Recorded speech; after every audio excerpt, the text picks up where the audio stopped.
Hello there. Hello. Oh, it feels like it's been forever. I'm actually looking as we speak at the list of streams on the channel. Obviously, we did Chelsea keep loan sell.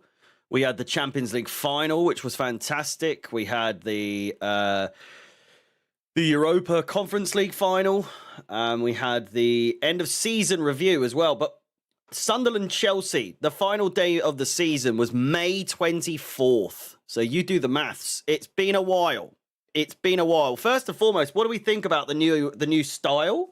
What do we think of the new... I finally updated my headshot for the first time in about 3 seasons. So naturally, I had to get the hairband in there, of course. But yeah, the new color scheme, the new style. I'm thinking of not rebranding fully, but it does. I like it. I like the colors. I like it all. I'm a little bland. I don't know what's happened to my camera, but at least it's working. At least it's working. I'm gonna work with the green screen for a little bit, just until I've sorted out my studio for the new season. Not that there's that many changes. It's more or less going to look like this, but less blurry and less fuzzy, of course. Yeah, but behind this is just a shitload of boxes, a load of mess, and a load of clutter that has come from my dad's flat. So I've got to sort all that sort of shit out as well, and a load of stuff we still haven't unpacked since we came home. I got back from America. With COVID, so that was brilliant. Thank you very much. Did appreciate my time there. Did enjoy my time in America. But coming back with with COVID was not really something I planned on, nor is it something I wanted. To be completely honest with you, obviously we do have the second channel. The vlogs are up eventually. We got episode 1, travel day. Of course, the business class BA and all that bollocks that I've been spewing about for so long. If you want to check that out, that's on the other channel, youtube.com/HarryCFExtra. And day 1 in Austin, Texas, with the missus, is now up as well.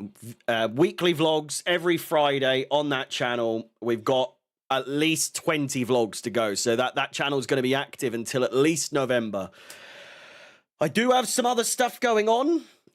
With Mr. Deeney, of course, that I can't say anything about right now, but keep your eyes peeled for the vlog channel. I do think any vlogs that happen with him will be on this channel, though, so don't worry.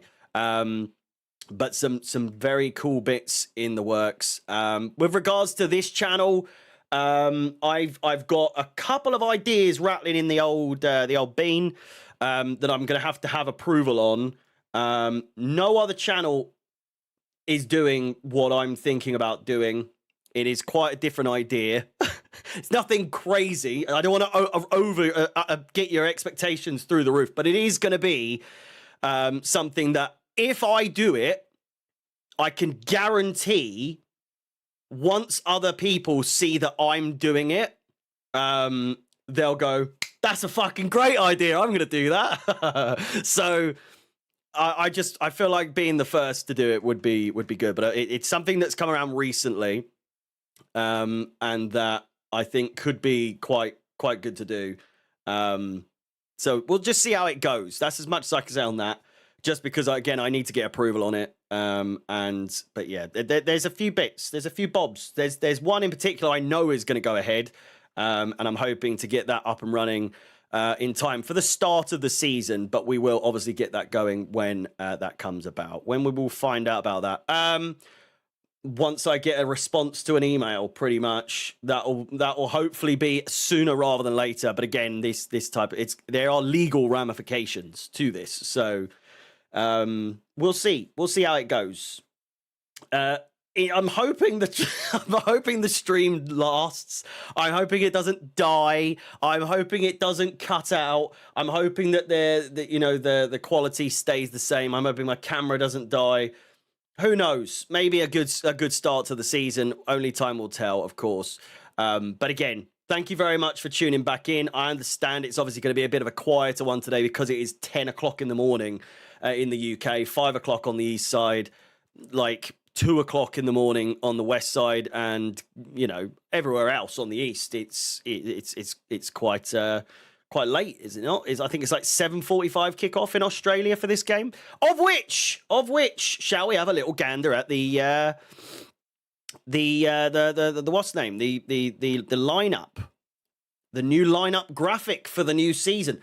Naturally, once the player pictures for everyone in their new kit will come about. But what do we think? Bam! Oh, I love it.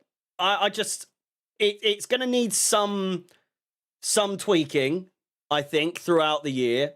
The subs bench will be a lot smaller. That's not how it's going to look like the entire time.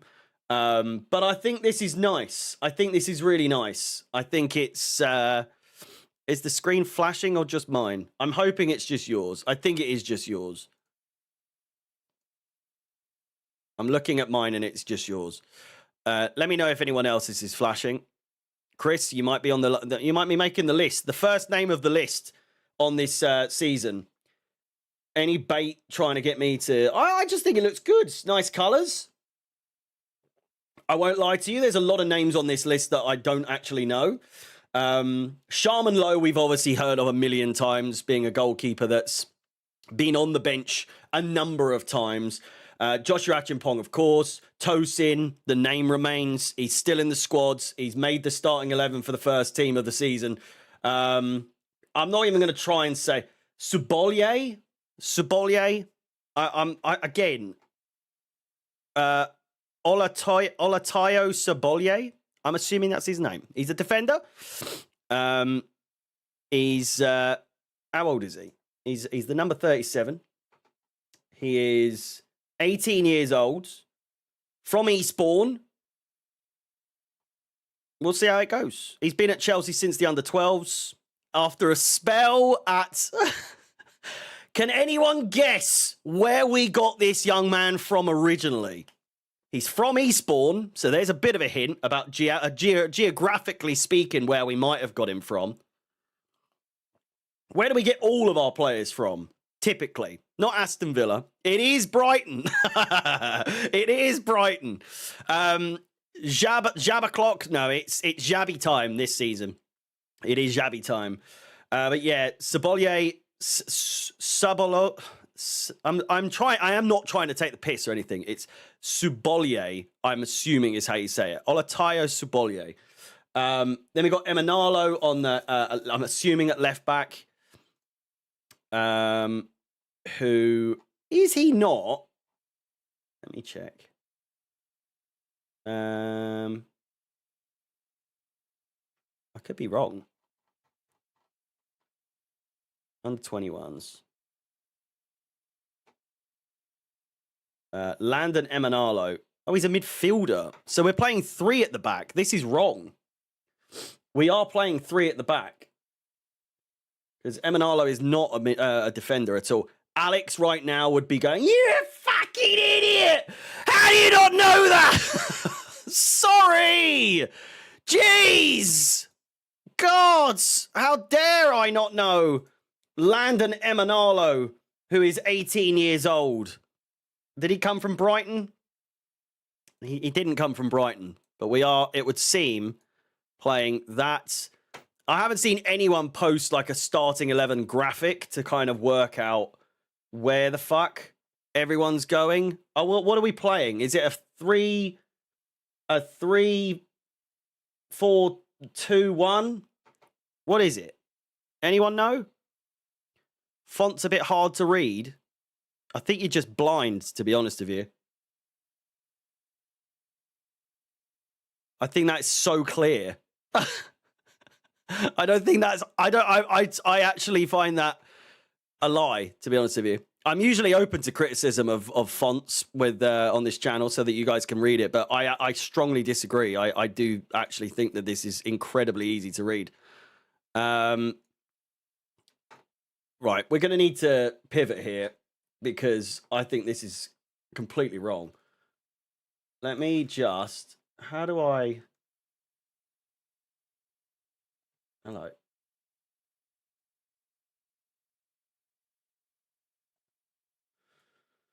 Let me just do that. And then, hang on. Is it this one? It's not that one. Display. There we go.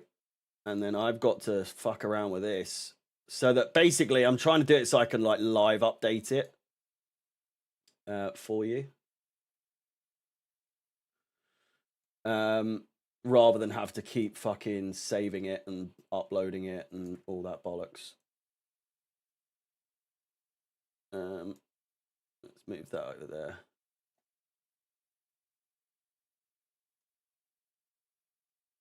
Is that good? Hang on.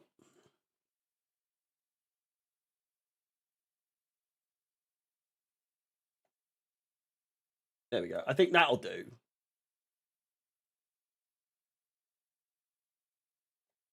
No. There we go. How's that? Is that good? Let me get the thing over there. Can you make Xabi Alonso's name bigger? Can't see it properly.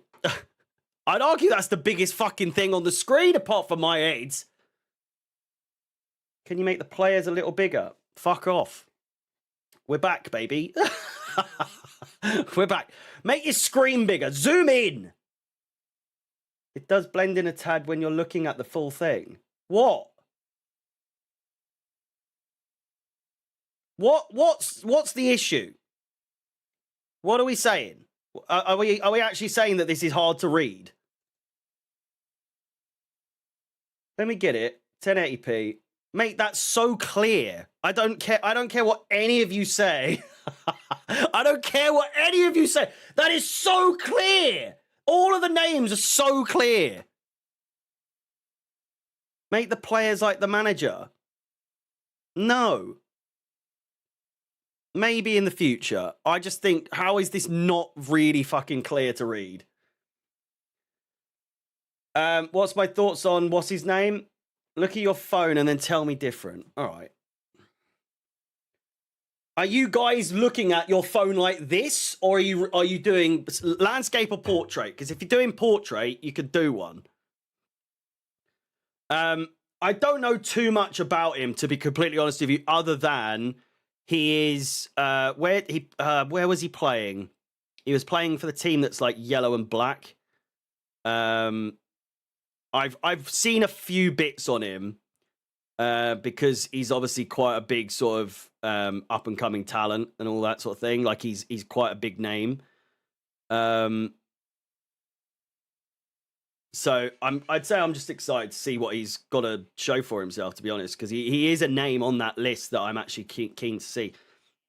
I'm watching it now. It's so fucking clear, mate. It's so clear. How is that not? I mean, on there, because it's the green screen, it looks weird, but it's so clear. What are you talking about?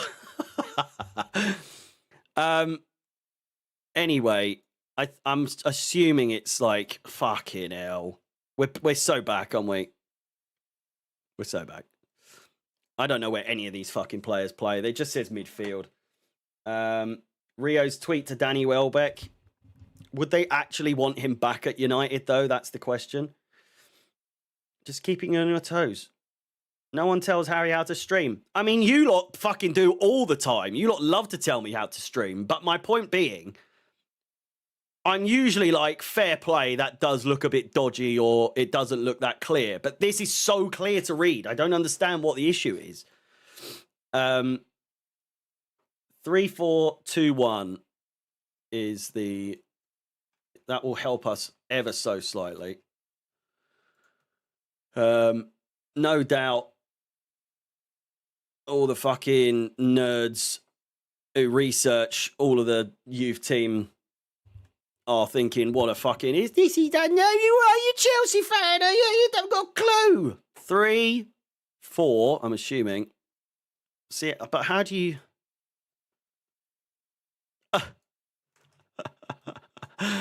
Can you tell I haven't been doing any Chelsea content for a month? I don't know where these fuckers play. Dario Asugo, has he even played for Chelsea at this point? Let's be real. Can you make the formation text bigger, please? Can't read it properly. How about shove it all up your ass? Kavuma McQueen's the only one that I could be like, yeah, I could see it. Or not see it in this regard. I can see it fine, don't worry. Thank you, Roberts. Thank you. I do appreciate it. Thank you very much. The main part is here. The lineup is, you know, not the best, but it's to be expected. We do this every season where we're like, I don't like the lineup. It's not very good. All of the players are still, you know, there's no Enzo, there's no Caicedo,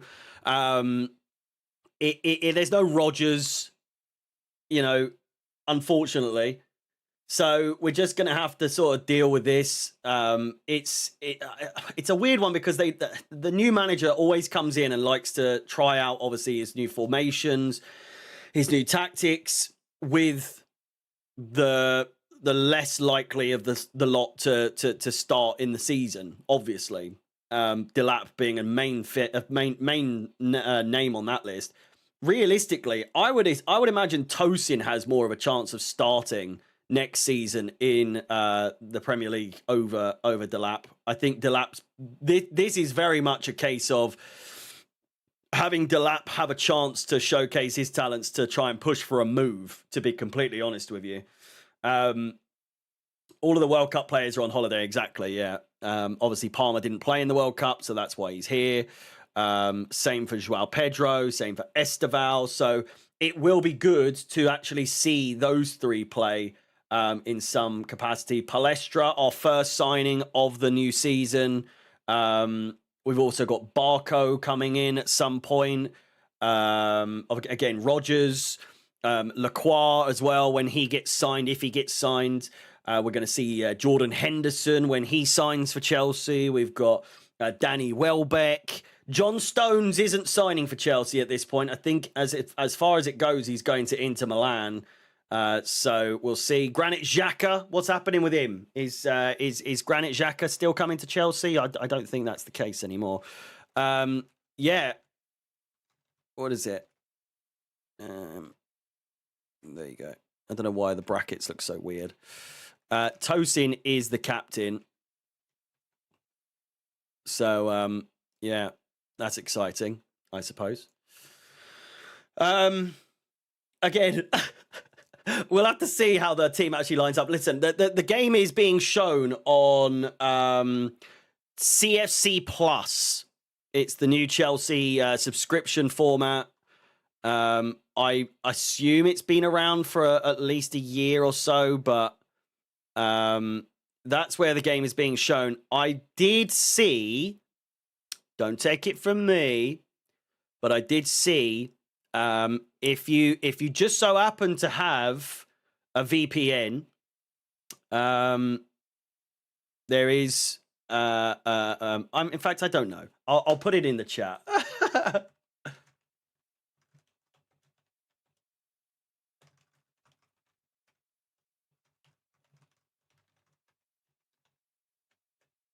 There you go. As far as I'm aware, that's what I saw. And the game is being shown on that YouTube channel legally. But again, you might need to use some sort of trickery in the form of NordVPN or something like that. So check that out. Where does Henderson and Welbeck rank in terms of the most strangest Chelsea signings? I don't think it's as strange as people think it is. I think it's actually quite good business. Listen, I made a video about it yesterday. I don't know how many of you watched it, but it was on Danny Welbeck as a whole. I think you can't moan and complain and whinge like we have been as a collective that we need seniority, we need maturity, we need some experience in the team to kind of galvanize and provide some sort of insight to the young talent that we have in abundance. And then when we get it in the form of Jordan Henderson, who is a Premier League winning captain, also plays for England, kind of, but has done on many an occasion, many World Cups. Danny Welbeck, who's won the Premier League, has played at Man United, he's played at Arsenal, he's played in the Premier League for most, if not all of his career. You then have John Stones, who obviously isn't coming, but has obviously won a plethora of silverware in his career. You can't have those types of names associated with the club. And just because they're old or English, I think that's also a big part of the backlash that a lot of the online sort of audience has, especially on Twitter, is that they're English. They don't like that. And so it is something of a pattern that I've seen of that, like any sort of English players in any capacity, it's like, we don't want that. And, you know, but if it was like, I can't even think of a name of like a player who, you know, who's a foreign player from, you know, La Liga or anywhere that would bring in that sort of experience. You want Premier League experience. I'm really struggling to understand why anyone wouldn't necessarily want that. It wouldn't. Yeah, exactly. Henderson is more or less a player coach at this point. He's just there to kind of speak. He's there to galvanize. He's there to provide confidence and insight to the players. I don't understand why people would be so against it. You really do want someone who, you know, has experience in the Premier League. All three of those players have it in abundance. What's there to complain about? It more than likely Henderson will be on a free. Danny Welbeck joined Brighton in 2020 on a free with 1 year left on his contract. He's got 1 year left on his contract now, so we'd likely get him on a free. John Stones is going to Inter, so that's neither here nor there. But either way, I struggle to understand how people could complain that we need experience, Premier League proven experience, and you get 2 Premier League winners, and people go, no, not those players. What the fuck do you want? What do you genuinely want? It just baffles me. It really does. I don't know what it's going to take to win some people over. Naturally, when you get linked with someone that old, you're like, for fuck's sake. But no one's buying these players to have them as their starting 11. No one's having them join so that they can be starting every single game. That's not what they're being brought in for. They're quite literally being brought in for the exact reason that everyone wants them in the first place. This is what we've been complaining about for the last 3 seasons, is that we haven't been prioritizing experience and maturity because we lack so much of it in these young players who are on extortionate I don't know what extortionate levels of money. They're so young. They have no desire to do anything other than what they're being brought on the pitch to do at the bare minimum. There's no fight. There's no grit. There's no determination because they come in on these large contracts these days. Kids haven't got anything to fucking play for anymore because they're already there. They're already on 20, 30, 40, 50 grand. Some of them are 100 grand at the age of 20 years old. So bringing in players like a Jordan Henderson, who is like I'm not going to take any fucking shit from you. I'm going to tell you how it is. And whether you like it or not, whether you're going to listen or not, I'm going to tell you that he's that kind of player who's going to give them a bollocking. A lot of them won't listen, but that's a very good way of learning how to flush out the shit from the gold in the squad. Players like an Esteval are going to listen. You know, players like a Garnacho were never going to listen. Xabi Alonso knew that, and that was why it was like a first time of asking in the press conference. He said, basically, we've got some interest. We now know it was Aston Villa. He's off. So we'll see how it is. I think there's a few players that are left in the squad that people are still a little bit unsure about. People are still a little bit unhappy about. Obviously, our captain today, Tosin Adarabioyo. I can't imagine he's going to be like a regular starter, but I could see if shit hits the fan again with defence, we lose a Colwill. We've still got Fofana, who personally I want gone, but no one is going to come in to buy him because of his track record of injuries, because of his track record of his attitude stinks. So it's going to be really tricky to get him out of the squad. We'll just have to see. We will just have to see. Goalkeeper-wise, we've still got Sanchez. Sharman Lowe starts today. No Jorgensen. No fucking... What are any of their names anymore? It's been so long. Who's the one that's always at... Penders, sorry. No Penders. Badiashile is apparently going. Thoughts on Enzo Fernandez? He can fucking do one. I haven't liked Enzo for quite some time. The World Cup just made me dislike him even more. The desire to go is so clear. It does seem as though the desire for Jordan Henderson, I've seen a few people say that it all but confirms. There were reports earlier today, just before the stream started here, where they were saying... whilst there is an interest in Jordan Henderson, it's unlikely that Chelsea would pursue Alex Scott or, you know, any sort of midfielders to bolster the midfield because they have so many. That basically confirms that Enzo Fernandez is going to stay unless there is just an outrageous bid from Real Madrid or PSG, for instance, right before the start of the season. You can never count out a last-minute move these days. I think that it's... I don't know. I don't like his attitude. I don't like the way that he carries himself. I don't like, and again, a few other people have said this I've seen, and I do completely agree. You get a whole different animal for Argentina, and I get that. He's a very passionate... typical Argentinian who is gonna just be an absolute bastard when playing in the blue and white stripes. But for Chelsea, it just seems as though he kind of tries to get that dog out, but at the same time, it's kind of like half-assed in a way and poorly timed, poorly managed, and ends up getting himself in trouble a lot of the time.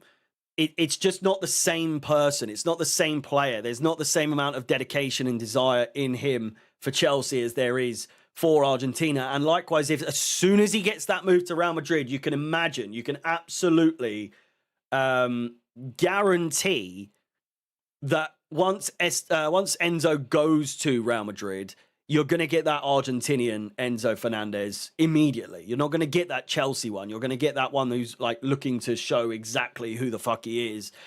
We all know he's a good player. There's no denying he's a good player. It just seems as though at Chelsea, a lot of the players on the face of it seem to have gotten very comfortable. Cole Palmer last season. Maybe it was injury. Maybe it was a lack of desire. Who knows? But I know for a fact, well, I don't know for a fact, but we know for a fact that if he went to Real Madrid, if he went to Bayern Munich, if he went to PSG, if he got that like top 3 team in the world move, you just would see a much better Palmer. And a lot of that, to go down to that, is the fact that he would be around much better players, much better suited to him, much more on his realm, much more on his level of quality. And I will say, and fair play, it does seem as though whilst there is that desire from the ownership to go for some big names, Morgan Rogers, whether or not you agree with the price tag, which I absolutely do not. I think it's disgusting the amount of money that we've paid for him. We've got him nevertheless. He has a very good relationship with Cole Palmer. By all accounts, Cole Palmer mentions on numerous occasions that they are best friends. There is going to be that level of chemistry that we haven't seen for a long time between himself and maybe, I don't know, João Pedro on their day or Esteval on their day. All of that to say, they're going for players that they know are actually going to fit into the squad. Morgan Rogers is Premier League proven. He's not a young player anymore. He is Premier League proven. He's well sought after. The same goes for like a Lacroix, who is now Premier League proven. He's obviously getting clowned for that the head to head with Bellingham and being absolutely torn to shreds. But apart from that, I've seen so many Crystal Palace fans who have suddenly gone from Lacroix, oh, we don't want to lose him. He's one of the best defenders we've ever had. He's amazing. He's this, he's that. To now he's gone to Chelsea. It's like, oh, well, you know, I'm not that upset he's gone. Bollocks. Utter bollocks. You lot love him, and for good reason. He's a very good defender. I'm very, very interested to see just how good he ends up being for us. I think he's an immediate starter for Chelsea, of course. When you consider the defense that we have, I think the likes of Tosin are nowhere near. I think the likes of Wesley Fofana are nowhere near. I can see it being James, Hato on the left, Colwill and Lacroix as our immediate starting four. It's as easy as that. Whether or not that happens, because we'll have to see how Xabi Alonso actually chooses to line up his formations. This is going to be a great chance for us to see exactly what kind of formation we're going to be playing under Xabi Alonso. But again, all that to say that we're coming in with, we are making some very interesting signings. I don't think we're even remotely done yet.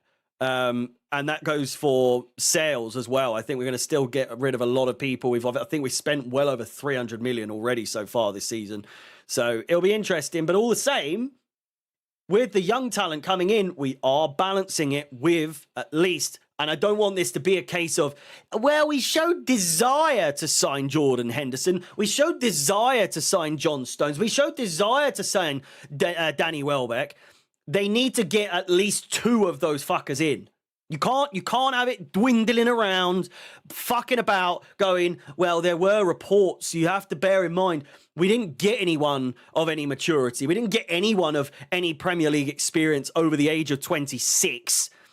However, we were linked. There were links. We have to get at least 2 huge experienced names. And when I say huge, I don't mean like elite level talent. I mean, again, Danny Welbeck, Jordan Henderson are good names, but are there anyone else? Is there anyone else that can sort of do that job as well? That might, I don't know. I don't think they're trying to please everyone to 100%. I think that they will please the majority with these types of signings. It's not going to please everyone.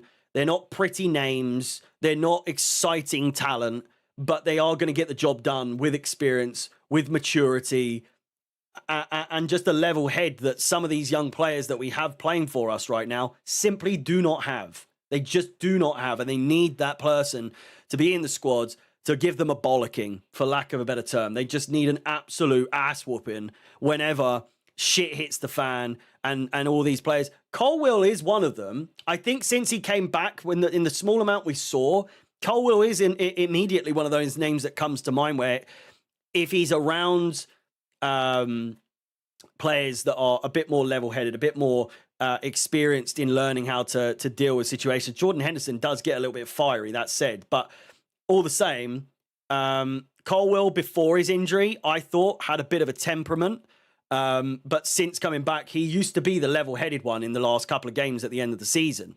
Wesley Fofana, absolute screw loose in that bloke, and I genuinely think is a hindrance to the rest of the squad, to be completely honest with you. I'm obviously forgetting a load of others, but Cucurella was always one that would get in trouble. He's gone. I'm not happy about that, but it was coming. It was definitely coming, you know. So we'll just have to see how much these players have matured over the summer. Has Xabi Alonso had any influence on these players so far since they've started? A lot of players still haven't joined up with the squad, so we'll have to see. But I imagine the overwhelming message from Xabi Alonso is, I am the manager now. If you've been paying attention to anything Chelsea related in the news, it does seem as though, and I'm going to take it with a pinch of salt. But it does seem as though someone else is doing the handling of Chelsea. I've seen people say it's Eghbali and Xabi Alonso How true that is, I don't know. Apparently, the sporting directors don't have any say at all now in terms of transfers. Again, time will tell with that, especially in January. But all the same, I'm wondering just how much of a force Xabi Alonso is going to be. We've seen how he was treated at Real Madrid. A lot of the players taking the piss. He was forced out and ultimately left on his own accord by all, from what we've seen, because he was getting bullied in a sense. He was getting completely disrespected by the players. And so whether or not the players at Chelsea have that kind of power, we'll see. Xabi Alonso is not a Liam Rosenior. He's not an Enzo Maresca. He's not a Graham Potter. He is a man who has won it all. He would argue is someone who would appear to carry some sort of weight to his name, demands respect. He's just quite young. He is just quite young. He's another one of those managers who is young. I could easily see him end up being a name in years to come, 10, 20, 30 years, where you're like, fucking hell, we used to have Xabi Alonso as our manager. Jesus Christ. Now look at him. It's a big chance. It's a big opportunity for Chelsea to sort of use him as the next, I don't know. I'm not even remotely comparing him to,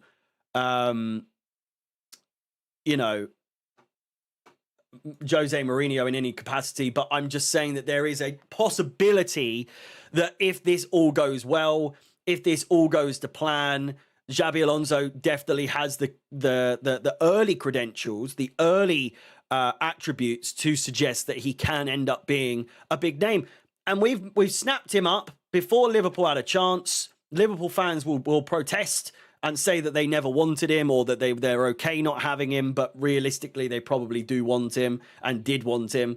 And that's okay. Will we have him for a long time? I really hope so, based on, it going well, and also giving him a chance. He is a name who I can fully say, unless his football is utter dog shit, I will always call out a manager. It doesn't matter who they are. I will, and likewise yourselves, will always call out a manager if it's just utter dross. We won't have it, and I don't think many teams, many supporters do. But equally, I'm very much going into this thinking I'm gonna really try and give them this as much time as possible.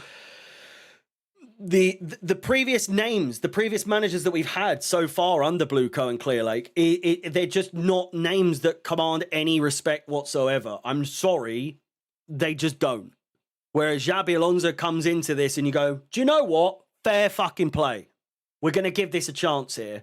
That's not to say we didn't give Rosenior a chance. No one gave Rosenior a chance. I tried. I really did try, but I think that was just because I gave Maresca barely any chance after the first, I don't know. I just didn't like him. But still, I think Xabi Alonso could actually end up being the real deal. What will we say about this in by the end of the season? We could all just be laughing at how stupid and naive we were to believe that Xabi Alonso was actually being hired as the manager, and he's likely the head coach all along. It's going to be a long season. And also, I'll leave it on this regarding Enzo Maresca. I fucking told you. I told you he was a cunt. I told you he was a little snake in the grass, a little rat, a little snaky bastard. But no, everyone said, you hating on him for no reason. Why do you hate Maresca? Because I could see it a fucking mile away. He was an absolute fucking rat. All the reports coming out were true. People didn't want to believe, he's not left because he wants the Manchester City job. It was so obvious. It was so obvious. So I'm not just going to sit here and tell you I told you so, but I did put out my 2 cents in regards to how I felt about Maresca all along. A lot of people said I was hating on Maresca for absolutely no reason. And then it comes out in its entirety, in his words as well. but also from the words of Blueco, that he was a snaky little shit. So that's the last thing I'll say on that. Right. I'm probably going to have to wear my headphones for this. Unless... Can I wear it on here? Does this work? It does not work. What if I go onto here? Hang on. That doesn't work either. Brilliant. I'm going to have to wear the big ones. Please do like the video, subscribe, and hit the bell notification. Because this is the first stream of the season. Unfortunately, I will tell you now, I will not be doing the Tottenham game this weekend. I'm away. I'm picking up Rufus. We've had COVID since we came back, so we weren't able to go and pick him up. So we are still without Rufus, sadly. It's the longest we've ever gone. It's been nearly 5 weeks since I've seen Little Boops. Yeah, this weekend we're going back to go and pick him up. Finally. Finally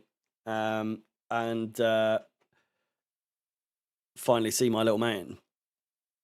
But other than that, we will be doing all the other games, including, but not limited to, Juventus, AC Milan, Johor Darul Tazim, Real Sociedad, and then, of course, the start of the new season.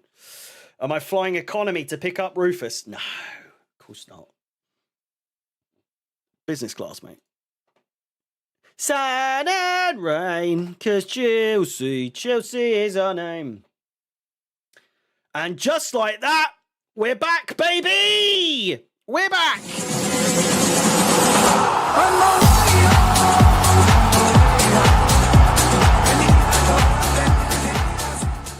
Who's ready? Who's ready for the new season? Who is ready for heartbreak, anger, despair, you name it, it's coming. We all get excited for the new season, but the older I get, the more cynical I become about just how, let me get the timer up. Hang on. There we go.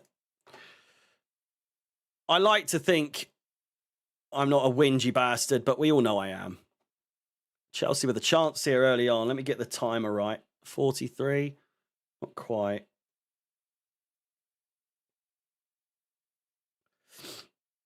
Hang on. Hang on. I know the timer's not on the screen. Hang on.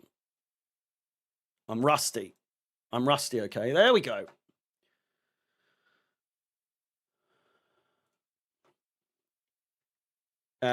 Again, please do smash the like button. Subscribe. The game is live on CFC Plus for £9.99. It is also available, all of the games, if you subscribe to CFC Plus for the year, £14.99. That's what I've done. It's not a bargain, but it is also a bargain. You get to watch every single Chelsea pre-season game on that for £14.99 as opposed to £10 a game. But then you get it for a year. So if you hold off for like 2 weeks and then sign up, you'll likely get this season's pre-season games and some of next season's for £14.99. But equally, then you'll miss about the same amount of games. You know what I'm trying to say.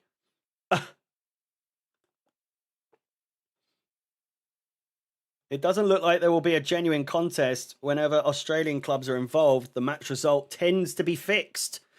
I don't know if they're match fixing pre-season friendlies. I also would have imagined that this would be part of their season. Are they not playing at the moment? Table. No, their season hasn't started. When was their last game? Australia Cup, A-League. Their season ended in April and it starts in October. Jesus! That's ages! April, May, June, July, August, September. 5 month period off. Jesus! Outrageous. Here they are. Dealt with well in the midfields by Joshua Achimpong. Again, struggling to see just exactly where people are playing. I'm hoping that at some point we get to see a formation. Unfortunately, struggling to recognize some of the players, being debuts for some of the names. Reggie Walsh fouled. Are we going to do a fucking hydration break? What's the temperature in Sydney? It's not in Sydney, is it? Or is it? Why are we the home team? Where is this?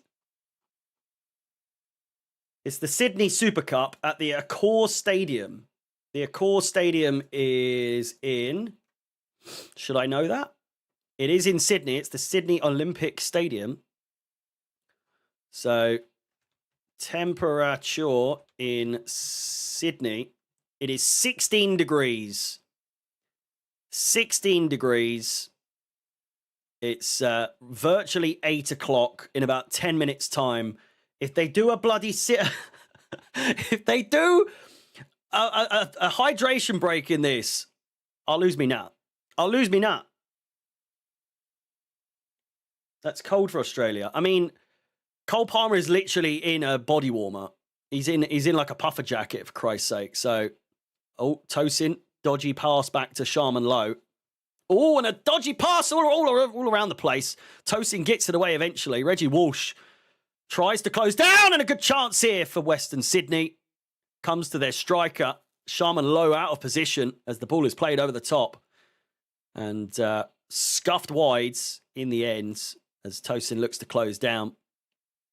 5 minutes on the clock, and you know, it's as good and as entertaining as any preseason friendly you've probably ever seen in your life, which is not very.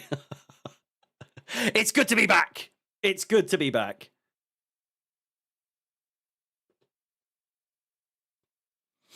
And again, whether we win, whether we lose, Blue forever. Thank you very much for tuning in today, mate. See you in a bit. Whether we win, whether we lose, whether we draw, it really does not matter because a lot of these players aren't playing. It's Satpayev with a chance and it's in! Great goal. Wow. I was asked before the game started, Satpayev in particular, are we excited by the prospect of Satpayev? I said I hadn't seen too much of him. I'd seen some highlight reels. I'd seen some goals of his, and under 10 minutes played. It's a brilliant ball through. Great finish. Absolutely smashes it into the back of the net. And it's Chelsea 1, Western Sydney 0.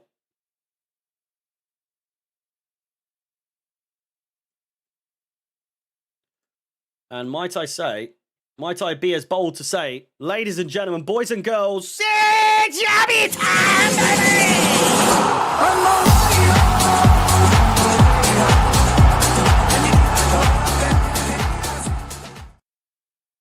Not that we're getting too excited. We're not getting too ahead of ourselves, but Satpayev might be the best player I've ever seen play for Chelsea. Looks like a happy chap. 17 years old, I think he's just said. Is he not? I knew he was young. We like him young. We do like him young, don't we?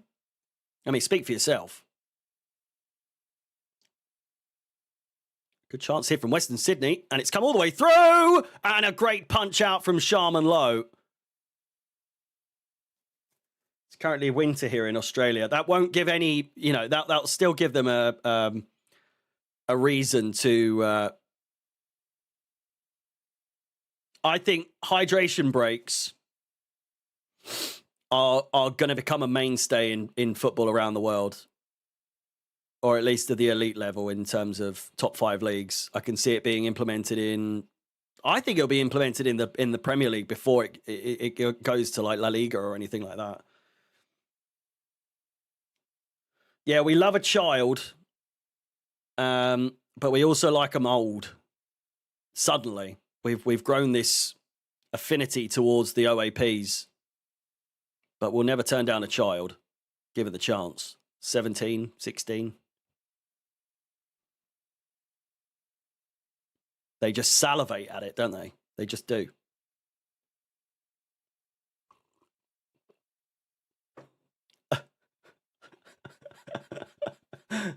What a goal. What an absolute goal, by the way. Well over 400 of you watching right now. Thank you very much. Do appreciate it. Please do like the video, subscribe, and hit the bell notification. As I said, I'll be live for every single preseason friendly, apart from the Tottenham game, unfortunately. But we'll see. Well, you never know. Never say never, but I'm saying now never. And then, of course, the entirety of the Chelsea season coming up for the 26-27. That said, far less games as we are not in Europe in any capacity. No Europa Conference League, no Europa League, no Champions League. So a bit more of a relaxed season for me and yourselves. I'm not actually that upset, to be completely honest with you. I think that a European-less season will do us a lot of good. It would be nice if we can focus on domestic trophies, domestic silverware, but equally actually win something would be good. It's a good chance. Reggie Walsh. Played back. Isugo. Lovely footwork from everyone involved in that transition. However, the bobbles are just outrageous. Here's Liam Delap. Kavuma McQueen with a shot. Great save. Tips it over for a corner ball. But it was a fantastic whip into the top corner. Dealt with well by the goalkeeper. Liam Delap, very, very overhit pass that's dealt with well by Kavuma McQueen. Kavuma McQueen to get it under control in the first place. The goal was good. Very good. Against the run of play. Good counter-attack. And Saphaev absolutely giving the goalkeeper the eyes and blasts it in the top corner from close distance inside the box at the near post rather than cutting it across. One of those ones where he's up against the keeper from an angle and instead of shooting across the goal, he just goes, fuck it off, and absolutely roofs it. Achimpong looks to cross it in. Loses the ball, and it's going to be a Chelsea throw-in inside the Western Sydney half.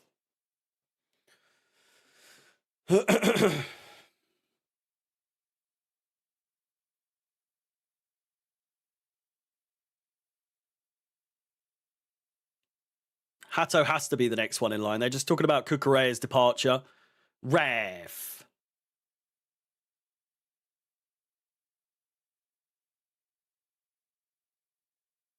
But for me, yeah, Yoro Hato has to be the starter for next season. I think he showcased his talents on many an occasion. I would argue that there are people out there who would say that Yoro Hato, besides Joao Pedro, may have been the player of the season last season. Definitely the most improved. I think out of everyone in that squad, Yoro Hato was someone who really, really, I mean, say most improved. Was it his first season last season? I think it was. This looks like lipstick on my neck, by the way. I'm very aware. It is not. I have just been scratching my neck. But I would absolutely say, oh, lovely play there.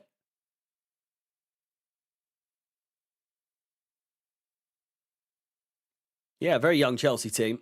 I'd love to know the exact average age. I'm sure we could work it out. Okay, we can now see we are playing a 4-2-3-1 formation. And I was right to have Emanalo at left back, by the way, I think.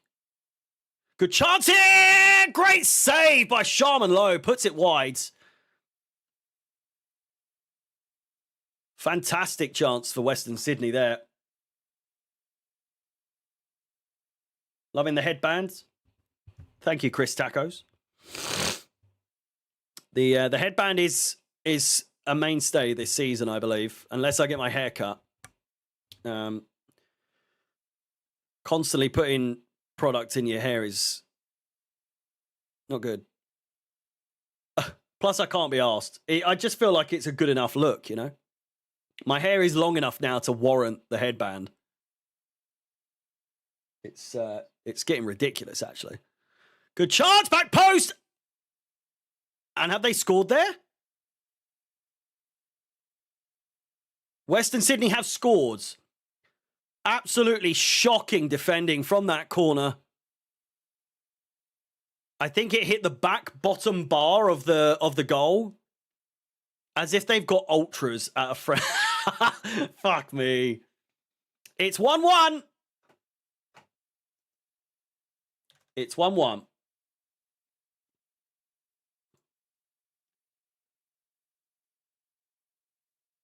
Oh no, Sharman Lowe did save it. It was just in the goal. I thought it actually hit the goal, like upright. But it's flicked over at the near post, all the way over absolutely everyone. And I think it's Dario Asugo's the nearest person to him, attacking at the back post. It's tight. It's well over the line, but it's tight in terms of the angle to get it in the goal in the first place. And it's Anthony Pantsopopoulos. Easy for you to say. With the goal. 1-1. Good start. Who do you think will be the star this season? I'm hoping Esteval has a real standout season, and that's not to say he didn't have a good one last season, but it wasn't as good as people, I think, were hoping. Injury as well was obviously a big concern. He's put on a lot of weight since joining Chelsea, which I think was by design. I could see Reggie Walsh, unless he goes out on loan somewhere. Reggie Walsh could be another name. Ooh, already impressed quite a lot of people last season during his cameos. I'm excited to see Joao again. I'm scared about Rodgers. I really am. It's so much money. It's so much pressure. It's so extortionate to what he's actually worth. I think a lot of people, and myself included, said he's worth more like 70, 80 million. So 117 million is outrageous. The stream does seem to have crashed. There we go. 15:51. Right, I'm ahead by a couple of seconds, but it is what it is. I thought that was me then. Still can't defend set pieces. Some things never change. Well, Tosin's defending, so, you know, it's kind of to be expected. Reggie Walsh. Lovely. 1-2. It's just the quality of the pitch is so bad. It keeps bobbling up in what would otherwise typically be a really good transitional play. Really good long shot there. And saved. It's Reggie Walsh again. Driving through the middle of the pitch as a shot with his left. You very rarely see shots like that these days. It's a good save by the goalkeeper, but took me by surprise, that's for sure. But the quality of this pitch is just screaming. And touch wood, my goodness me. Everyone touch wood. I'm praying for no injuries, but we've seen it time and time again whenever Chelsea have played pre-season matches on terrible pitches like this. And a free header for Tosin Adarabioyo, blazes it over the bar. Absolutely unmarked. I'm so unsure on this kit. Jesus Christ. I really am unsure about this home kit for Chelsea. There are some qualities to it where it's like, it's quite classy, but I just don't, it's just not Chelsea. It's just not, it's a weird, like, I don't know. It's very similar to the, where should I say? The Cause kit. You know, the typical, you know, the Ruud Gullit sort of kit that everyone has. I think 1994 Chelsea shirt. No, not 94. 96? 96. 95 to 97 Chelsea home kit. I'm assuming it's a play on that, which I can kind of see. I just wish it was the normal badge, and I'm not complaining for the sake of complaining for the the home badge, but I think home kit should be kept to the actual badge. Frankly, I know other clubs have done it. I know Liverpool have done it. I know United might have done it. Just keep it, Philip Jorgensen has left Chelsea's pre-season tour for transfer-related reasons, as reported by Luke Tucker.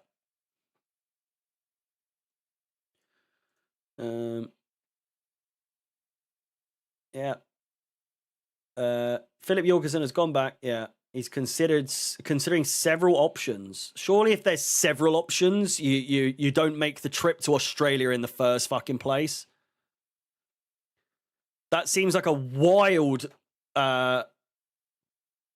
distance to travel with a club that you want to leave in order to pursue several options. Do you know what I mean? Would you travel all the way to Australia just to then have to come back to mull over your options as a second place goalkeeper? Seems crazy. How old is Jorgensen?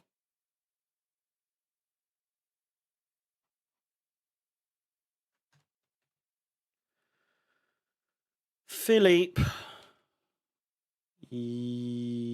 Jesus Christ.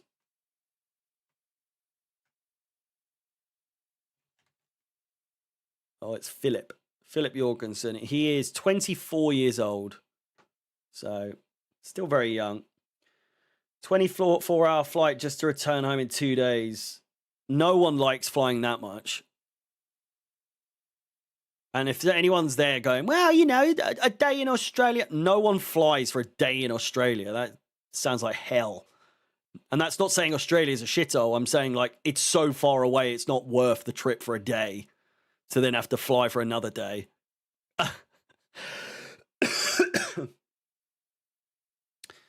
This Chelsea stream keeps fucking cutting out for me. I don't know about anyone else. That's the second time it's done it.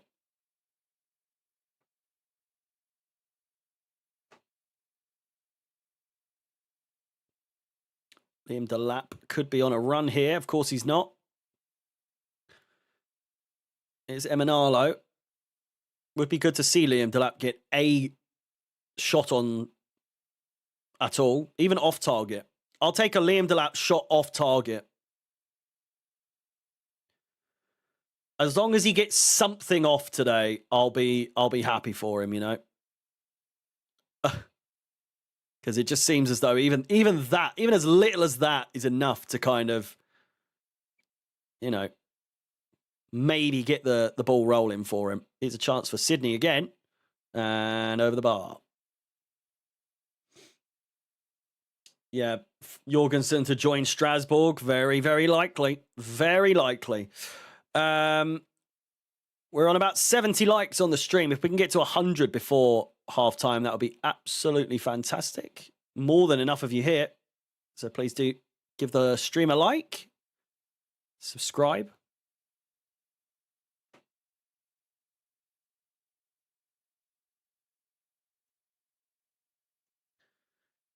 How about sent off? Well, that's just a given, though. That's not a task for Liam Delap of his quality. To get sent off, it's like second nature. Good chance here for, again, Western Sydney come all the way through, and it's defended just in the nick of time by Joshua Achimpong. The ball played forward, down the left-hand side. It's just a bit too much for Satpayev.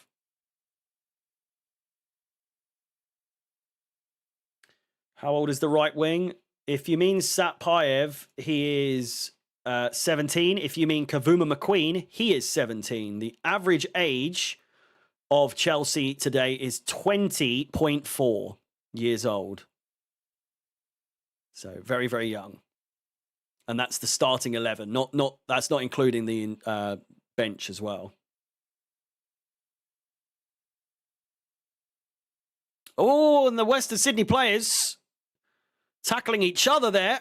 Kavuma McQueen. He's ducking, he's diving, he's weaving. Lots of empty seats.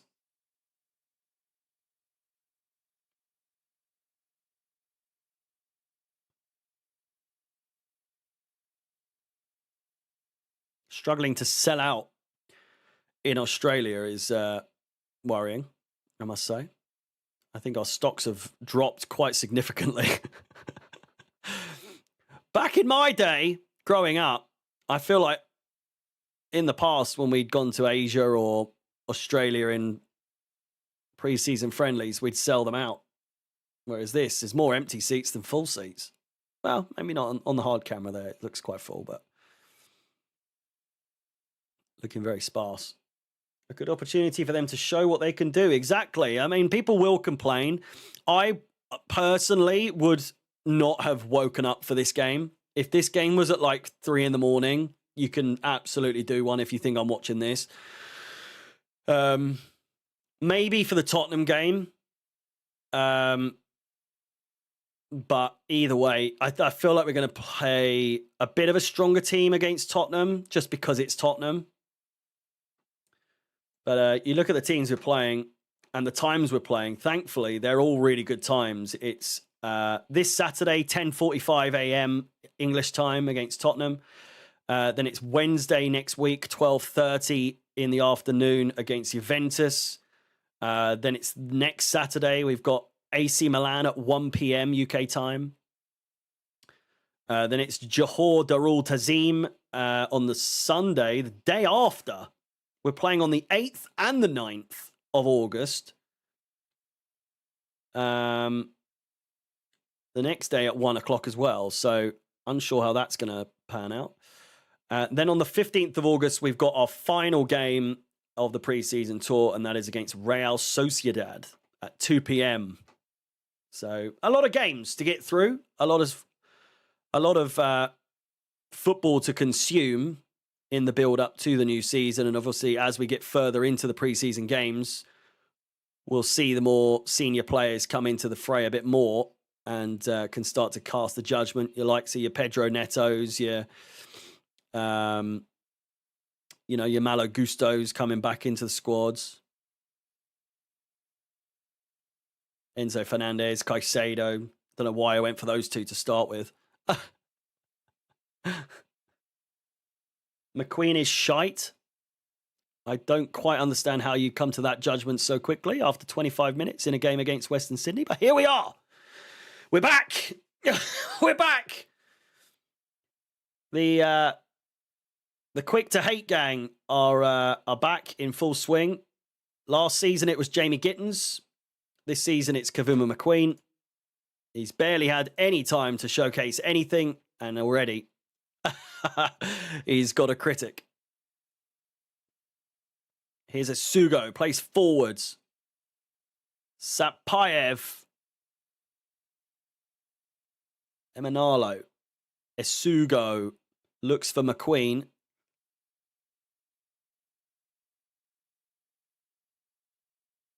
Cut out.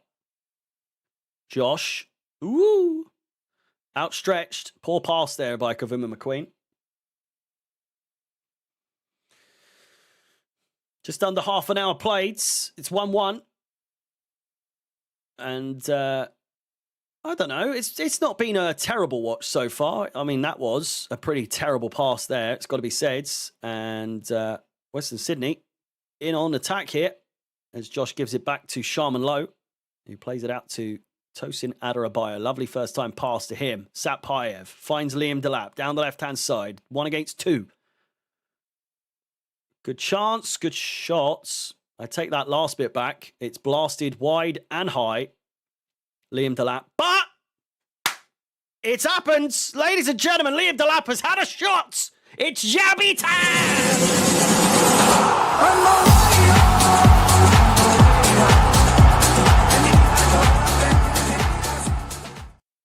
The bar is very low this season, I will say.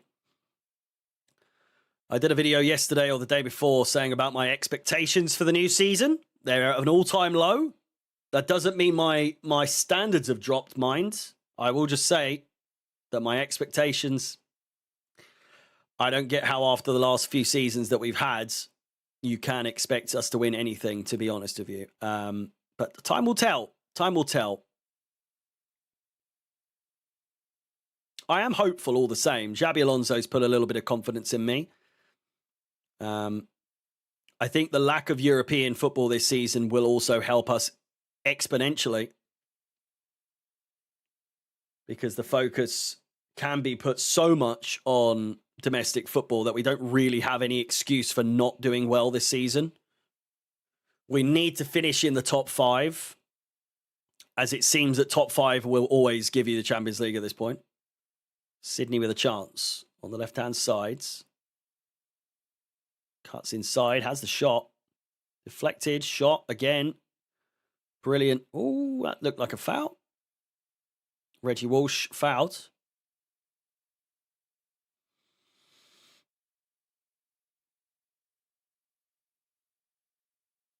And there is Xabi Alonso. That's the first time I've seen him on this stream. It's got to be said. Is he going to do anything at all? I really, truly, hope he does. If Xabi Alonso ends up another one that gets sacked before his contract is over, I'll be not surprised, because not necessarily anything down to him, but you know, the monster, the machine is at play once again. But equally, with any new manager, but more so than any other manager that we have had under this ownership, this is naturally the most excited and the most hopeful that I've been, and it should be the same for you guys as well. Normally, had they brought Xabi Alonso in, say they only took us over now, right? And then they come in and they go, well, we're getting Xabi Alonso. I'd be like, that's a fucking brilliant bit of business. Great work from them. But it's the previous with them. It's the history that we have with them that it's so hard to believe that this is going to go right, because there's so much has gone wrong.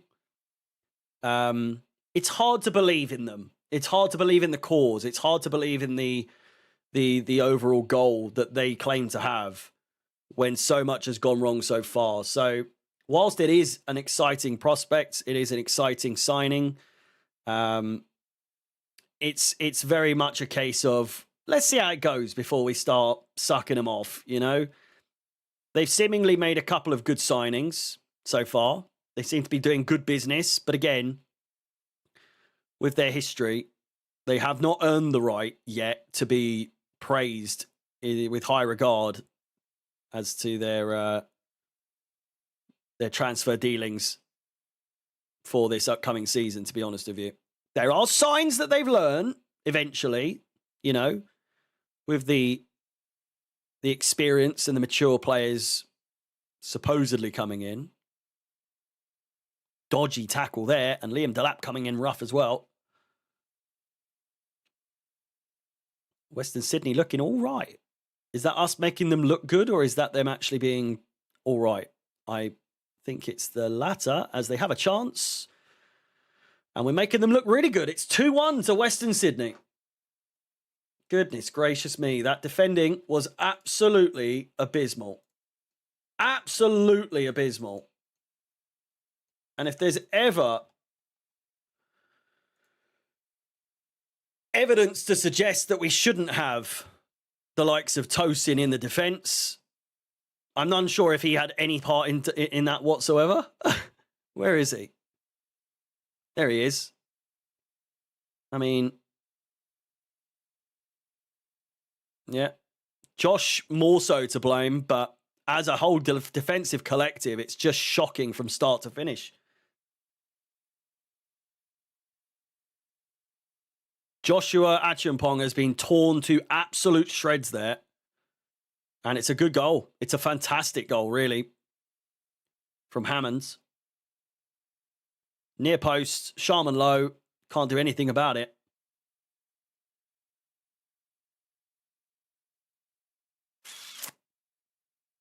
Whip. Imagine being in America and waking up for this. Jesus. I do not envy any of you right now. I'm very much glad I'm back in the UK for this. Even 10 o'clock's too early for this shit. But again, we'll take... Oh my God, Tosin's just giving it away. If they score here, I swear to God, he can never play for this club ever again. It's still coming. It's still coming. Tosin has to go.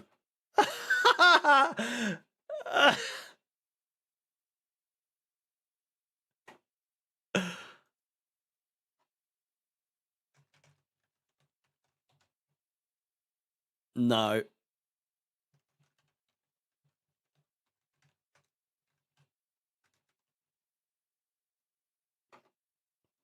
Unbelievable. Completely unmarked, unchallenged. And they're blaming the bobble, and there was a bobble, but he's just giving it straight back to them, and they nearly came and scored a third. Luckily, we got away with it, it would seem. Oh, look at them. Western Sydney with a few skills here. They could be in for a third here. It's played over the top. It's offside. Oh. Again, though, don't be disheartened. If you look at the starting 11, this isn't even remotely the team. It's obviously annoying to watch, especially if you have woken up quite early to watch this. I can fully understand the frustrations, but there is not a single player on this team that is a starter for Chelsea the next season. The only one I could possibly make an argument for, and now I can't because just how poor that defending was, is Joshua Achimpong. But everyone else is a youth player for the most part. Sharman Lowe, Emanalo, Sabolier, Isugo as well. I don't see him being a starter in any way, but Watson, Walsh, Satpayev, Delap, and Kavuma McQueen. This is not by any stretch a starting Chelsea team in the Premier League. So Xavi is showcasing the owners, showcasing to the owners which players need to go. The fact that you could argue that Liam Delap is a starting 11 player for Chelsea and he has done absolutely fuck all.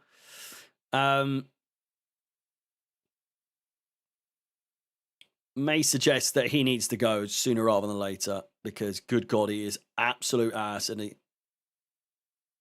good chance again for a third. Western Sydney are just knocking on the door constantly. Simon, mate, how's it going? 6 years in a row, I think we've known each other now. We can say that. 6 seasons in a row. Can you fucking believe it's been that long? Unbelievable. Since the Twitch days. It's been a long, long time. Can any of you believe this is my 6th season doing this? Fucking nuts. I think it's my 6th. It might be my 5th. I think it's my 6th, though. First season was the Champions League winning season. So 2020, 2021. 21, 22. 22, 23. 23, 24. 24, 25. 25, 26. 26, 27. This is my 7th season doing it. What? Did I miscalculate that? I think I might have repeated myself. There, a great bit of work. Reggie Walsh finds Isugo. Bottom corner. Lovely little bit. 1-2. Buckleby shoot. It's Chelsea 2. Western Sydney Wanderers 2.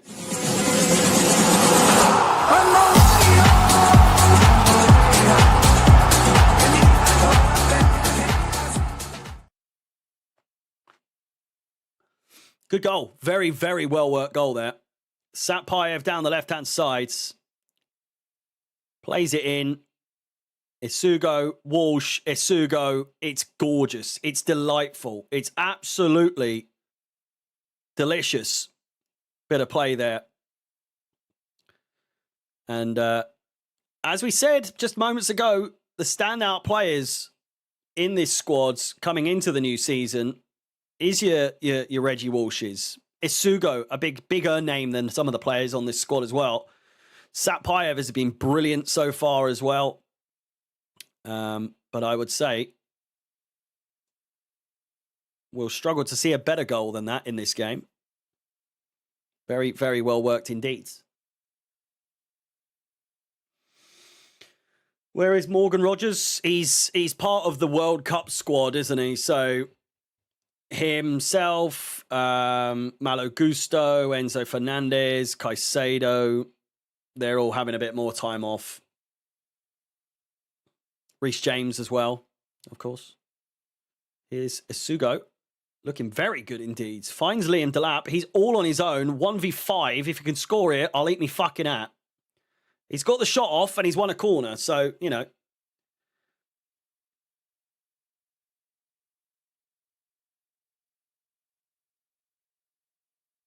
That was the loudest thing you've ever heard.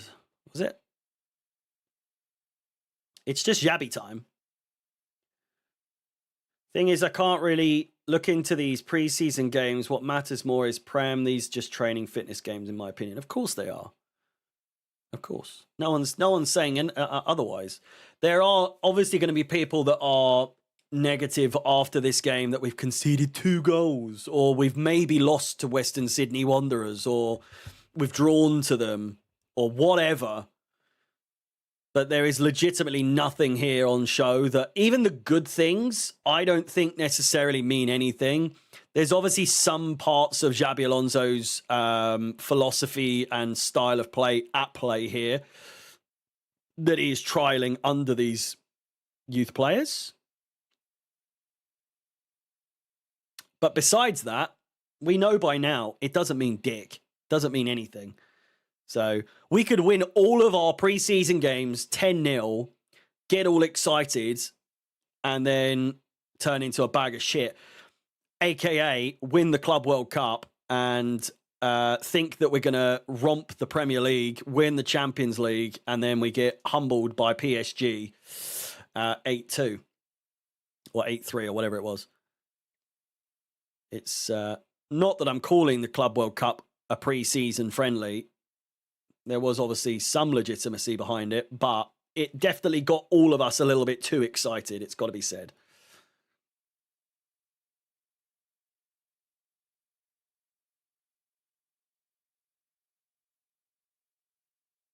You bought CFC Plus and it's asking you to subscribe again. Shaq, you make sure you're logged in. It logged me out, even though I bought it. It logged me out. So try and log in again, and then you should be okay. Because it was doing the same to me earlier. It's Liam Delap, loses the ball. There's a shock. Nearly at 100 likes with just under 5 minutes to play in the first half. We can get to 100 likes before the first half finishes. That'll be fantastic. Then I'll burst your eardrums once again with some Xabi time.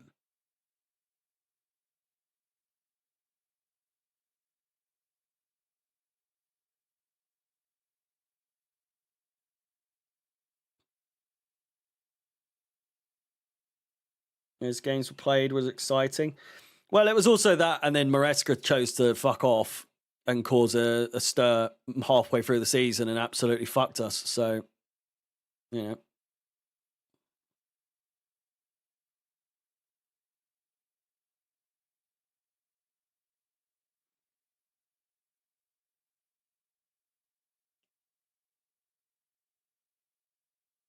They won the Champions League 2 years after their inception. Inception? Corner comes in. Good chance! Tosin! Puts it wide again. It's another free header for Tosin Adarabioyo that goes wide. Jesus!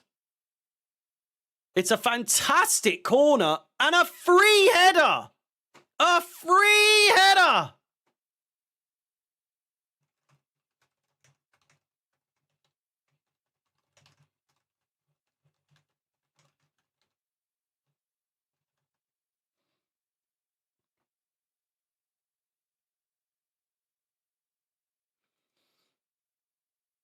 Should have scored there.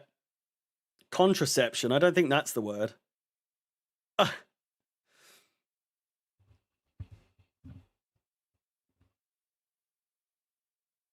No hydration break, although they are having a hydration break now with 2 minutes to go because someone's injured, I think. Great to see you back. Hope you and your missus had a great holiday. Hope you're refreshed and recharged for the new season. Fingers crossed we can actually win something this season. Paul, thank you very much. Do appreciate it. Welcome back. Good to see you. It was a very good time. Very good time indeed. I needed it. I didn't need the COVID that came with it at the end, but, you know, we move. I'm actually, now that I've done this first stream, I'm ready. I'm back. I'm ready to rumble for the new season. You know, I hope you guys are as well. Naturally, as I've said, I will obviously be doing as many streams as possible this season, as I always do. I may miss the odd one here or there due to work, but we'll see. We'll see. It will, for the most part, be the majority of games. So we'll see how it goes. But I look forward to seeing each and every one of you here every single game. We'll have some fun. We'll have some laughs. We'll have some cries. We'll have some expletives to give as well. I'm sure I'll cuss out many a person, many a player, many a bald referee, of which, Anthony Taylor has retired. Have you ever been more excited in your life about a referee in your entire existence? Goodness gracious me. I must say, between that and Garnacho going, what a day that was. That will go down in the history books for Chelsea fans around the world. A double header. Here comes Sydney. No handball there. And here is Kavuma McQueen. 1 minute of additional time. He's run his race. Will it be a...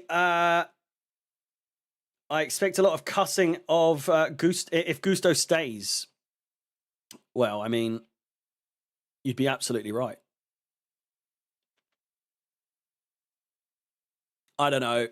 If Tosin is a regular starter, which I just don't think he will be, if we have to sit through another season of Tosin in defense on a regular basis, it will just suck the excitement right out of me. It really will. How are the academy players playing? Please respond. Considering they're pretty much all academy players, they're all playing better than Tosin, put it that way. We'll go through it in just a second as the half comes to an end. It is Chelsea 2, Western Sydney Warriors 2 at the halftime break. Please do like the video, subscribe, hit the bell notification. Ladies and gentlemen, boys and girls, it's Jabby time.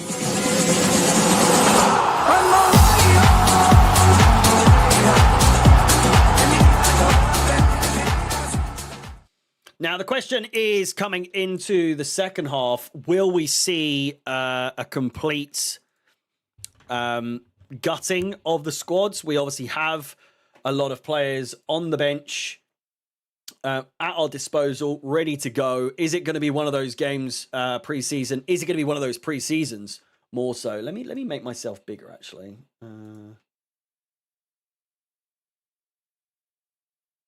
Is that better? Reese? Surely that's better. If I'm big like that. Hang on. There we go. Oh, no, that's not done that at all. HD60, please. Whatever. Fucking hell. Yeah, is it going to be one of those games that we see a like for like? There are plenty of people on the bench. We've got Sanchez, we've got Kurd, both of which are goalkeepers. So I doubt we'll see both of them play. But we've got Levi Colwill, Fofana, Anselmino, Diakite, Palestra, who's also another new signing. Nicole Jazuli, a youth player. Kellyman, who I'm surprised still plays for Chelsea. Lavia, who isn't injured for a change. That's good to see. Cole Palmer, Gittins, Esteval, and Joao Pedro. As I said, could we see a complete switch around. We'll have to see. We'll have to see. All I took from that is that Tosin and Delap need to go. Specifically, yes. Specifically, those two need to absolutely go and do one. Ryan Davis, welcome back yourself, mate. Thank you very much. Do appreciate it. Good to see you. Tosin should be the first thrown out of this team. I think if there was ever there's being harsh and there's being a realistic person, I just don't believe there is a place for him after this performance. It's been shambolic, to say the least. It's been a terrible, terrible performance. Multiple times he's given the ball away. Multiple times he has missed a sitter and missed it by just completely unmarked from the corner and heading it wide, heading it over, whatever you want to call it. It's just not. It's just not the standard that you want. I know we always say it's only pre-season. Take it with a pinch of salt. Don't over-exaggerate. Don't think too much into it. But this is arguably one of the worst performances we've seen from Tosin. so, can you look into that? You absolutely can. Because it's something we've seen time and time again last season. Yeah, again, like you say, the pitch is abysmal and the players may not be used to it. You could argue with that pass back to Tosin and then his first time past it might be a bobble. Sure, I'll give him the benefit of the doubt of that, but it's so also unsurprising that he's given the ball away in that position. I feel like it's the same with pass back to Sanchez, for instance. You always kind of tense up a little bit, like, ooh, how's this going to go? I do the same with Tosin, to be completely honest with you. I always wince a little bit. I always get a little bit nervous, a little bit shaky that Tosin's going to dick about and do something stupid. And on multiple occasions today in this opening 45 minutes, we've seen just that from Mr. Tosin Adarabioyo. We can now officially move these about just to kind of showcase where everyone has been playing. Sabolier has been here. I don't know why that one is looking weird. Tosin. Emenalo has been at left back. We had Dario Asugo, who had a very good performance in this game so far, alongside Watson, Reggie Watson. Equally, I wouldn't say equally as good, but it was still a very good performance from Watson. Reggie Walsh as well, very, very good performance from him.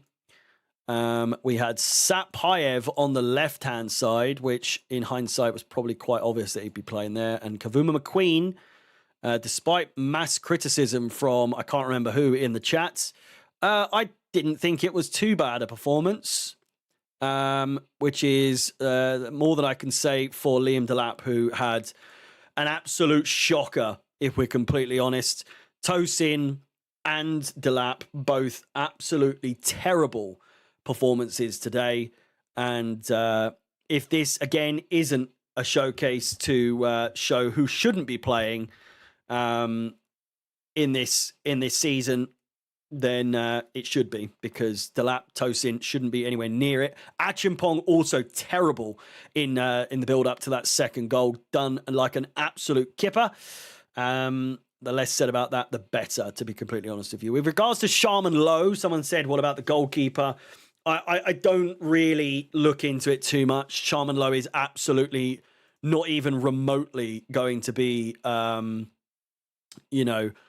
starter for Chelsea. Or well, I don't know. He's been on the bench a couple of times, but I think that's just been down to, obviously, the Jorgensen issues last season. Also just the fact that we can sometimes have two goalkeepers on the bench. He kind of like, his name is there, but he's just never going to play. So I don't really want to rip into him too much. I thought Emenalo down that left-hand side was really good in the build-up to playing it into Sapayev and Asugo. Walsh was really good, had a good chance. at one point where he had a snapshot from distance on his left foot.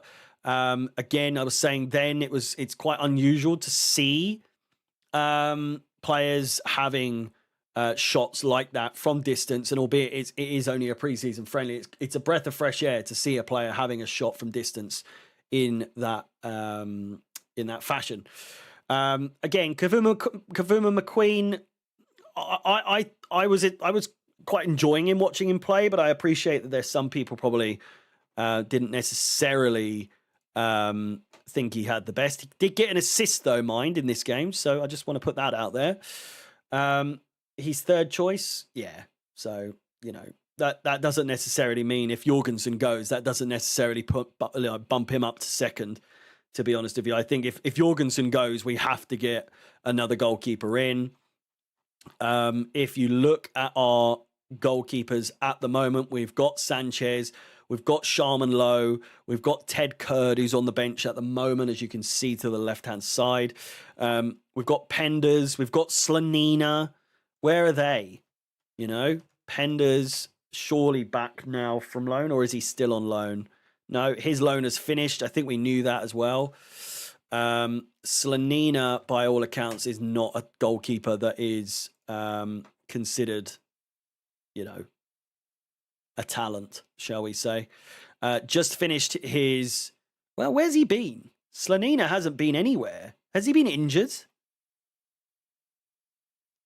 Loan to Upin. Club World Cups. Did he just have a complete season without a loan last season?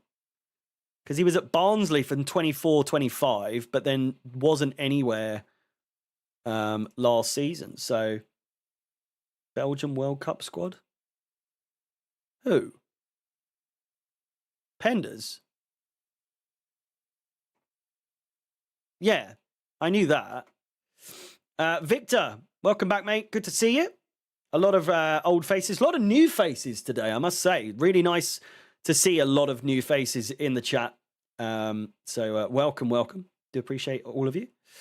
They said we kept Tosin as he's a calm leader in the team, but I don't see it. Why would the other players respect him if he plays like this? Also, now we have Hendo, who can do the Unk leadership role. Exactly.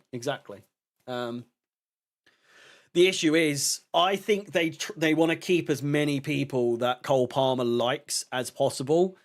Obviously, Uncle Tosin is widely received as someone that Cole Palmer is very close to. From whenever I've seen anything, it's always them two together, and they do tend to get on really well from what is available. So I genuinely think that a lot of it is because he is close with Palmer, and it's to keep Palmer happy. With multiple reports throughout the year last year suggesting that he's homesick and missing Manchester. They want to do everything they can in their power to keep him happy, and I think that keeping the likes of Tosin, getting in Morgan Rogers. And obviously, there'll be other players that we know less about that are, close to Cole Palmer. They want to keep him as happy as possible. So I think that's probably the biggest reason of all that Tosin will stay at Chelsea this season. Hot take, Harry. I don't want Tosin playing cup games against League One teams. That's not a crazy thing to say. I would go as far as to say I don't want to see Tosin play football.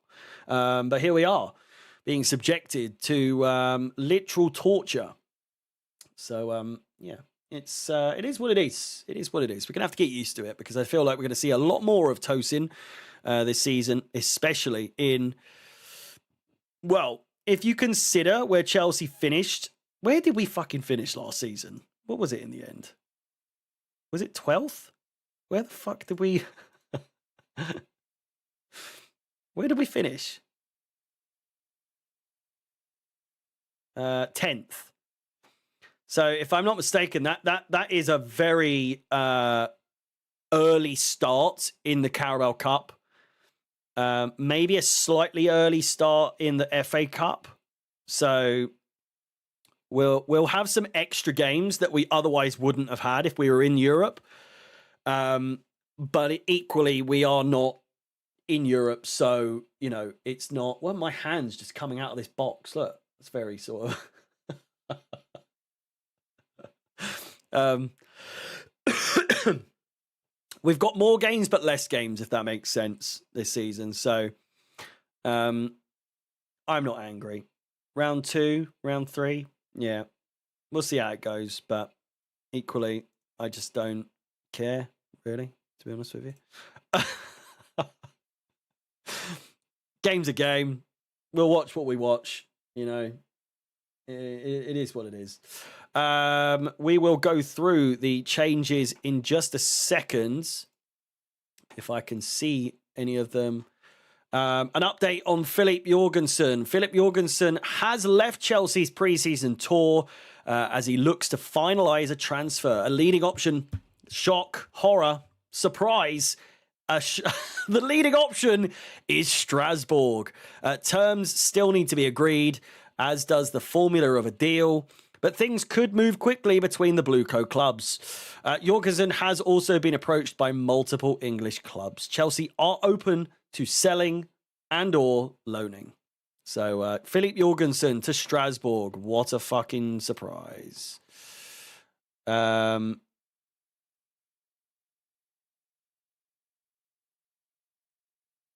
to see. It doesn't look as though there's any news on substitutions.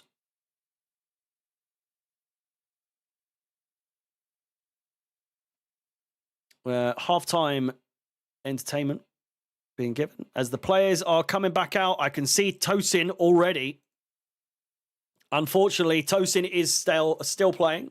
I don't think we've made any substitutions. What's going on here? What's going on?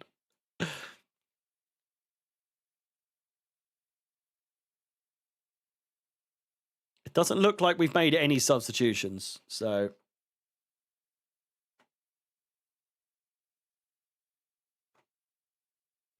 let's go. I knew I recognised the voice. Jody Morris on commentary.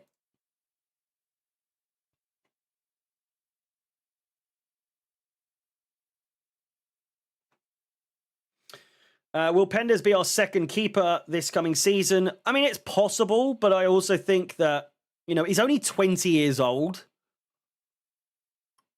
Will he consider himself too good to be second fiddle? I don't know. Oh, Liam Delap is starting the second half. As it stands, I don't think that we have made any substitutions. Maybe Kellyman's coming on. Kellyman is coming on, but for who, we shall see.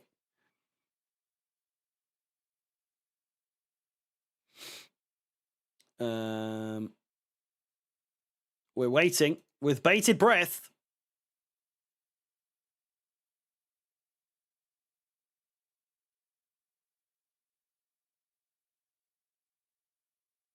At 76 is Kavuma McQueen is coming off for Omari Kellyman.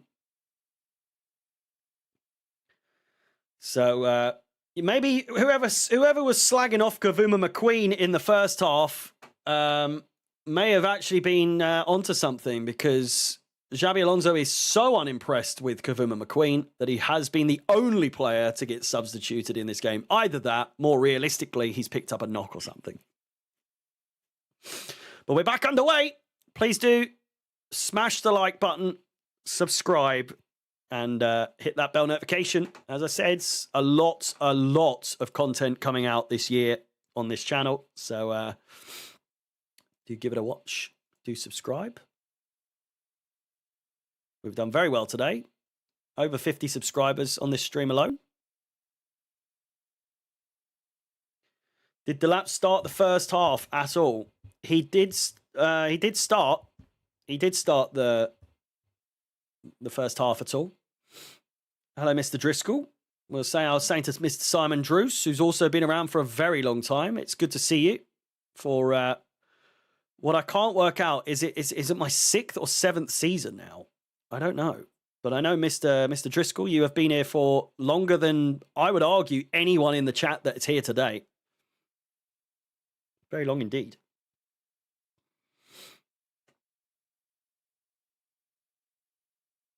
Shin Maheka is not in the squad, no.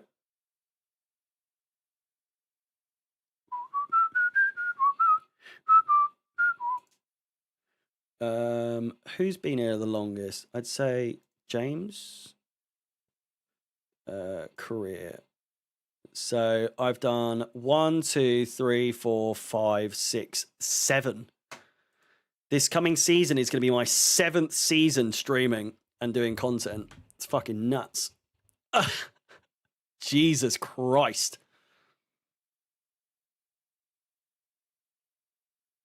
That is nuts.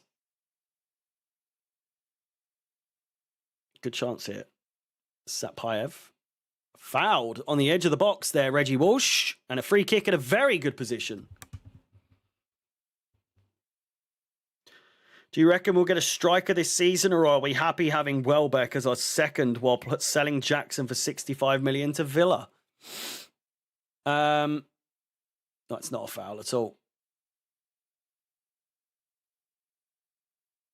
I don't know. It's the striking situation is the thing that scares me just as much as defensively.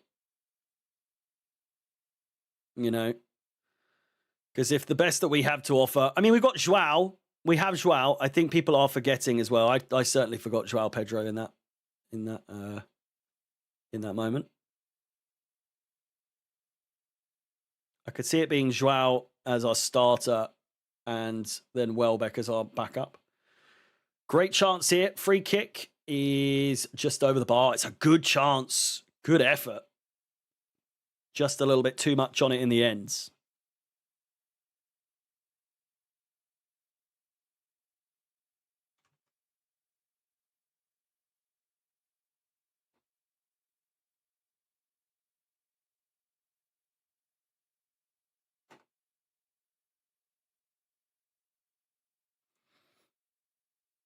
Jamie Gittins will break out this season, mark my words. I mean, I hope so. I definitely hope so. I can't imagine him having a worse season than last season. Not that it was very, very bad, but it wasn't like a standout one. There were more people slagging him off than praising him, weren't there? There is talks of Omega already being sold. I know, that kind of surprised me, to be completely honest with you. Omega. 23 years of age. You know? Seems as though they're looking for that instant sort of,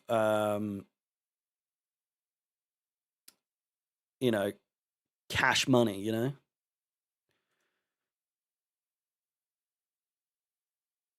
He is valued at about 25 million euros, which I don't think is necessarily worth selling him that quickly. When he joined Chelsea, we signed him for... I don't know how much. He signed for Strasbourg for 13 million, and we've now bought him, but it's not been disclosed how much we paid for him. So...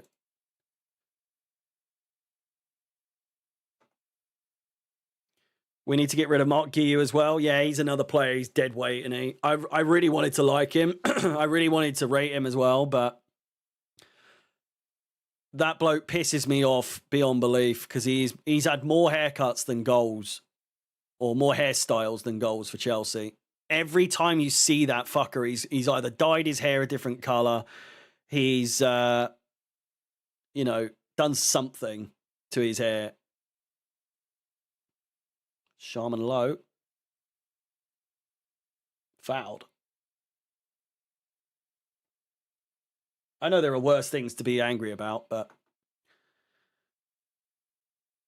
when your job is to score goals and you don't score goals, and then you come up on screen with, you know, Garnacho level stupid haircuts, and that's all you're known for, then I'd say your time is numbered.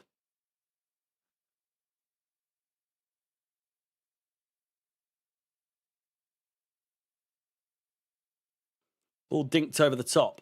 Terrible. Straight to the Sydney defence. Just over 5 minutes played. Still 2-2. Should we get rid of Tosin too? Yeah. Let's go through the defenders that we have, shall we? Defensively, we've got Palestra, Tosin, Badiashile, who is going by all accounts, Colwill, Mamadou Sarr, Hato, Chalobah, James, Gusto, Fofana, Anselmino, Achimpong, Subolye, Diakite. I'd argue we've got enough there to warrant getting rid of him, to be honest with you. And you've also got to think we will have Lacroix coming in if that is actually going to fucking get done anytime soon. That'd be great. It's obviously been given the here we go, but at the same time, it's kind of gone quiet, has it not?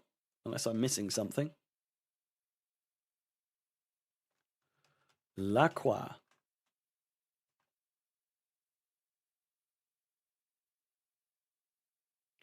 Nothing since July 24th.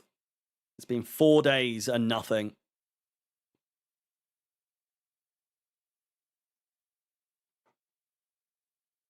Don't quite understand what's taking so long to announce him. Oh my God.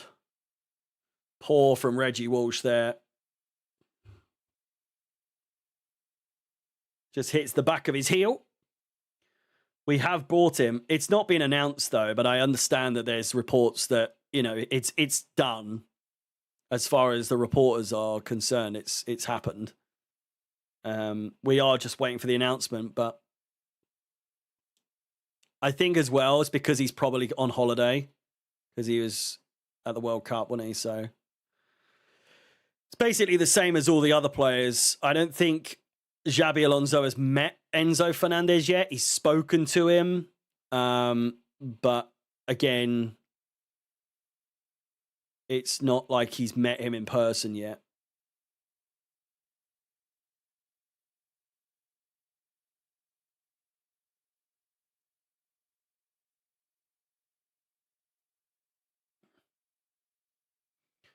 Yeah, calling Joao dead weight is wild, by the way.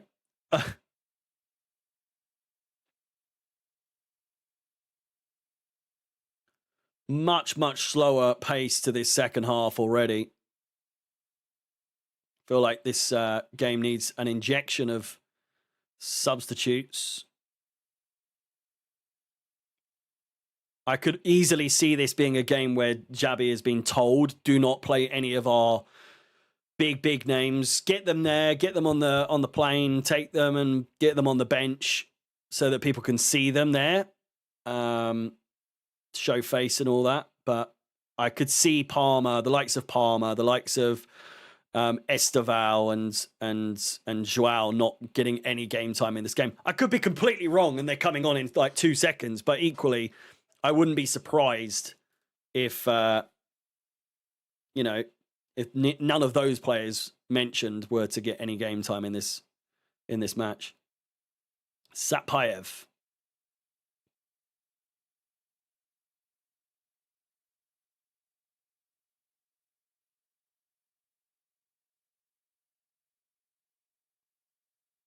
Here's Watson. He might have a shot from distance. He doesn't. He finds Emanalo, and it's just blasted wide.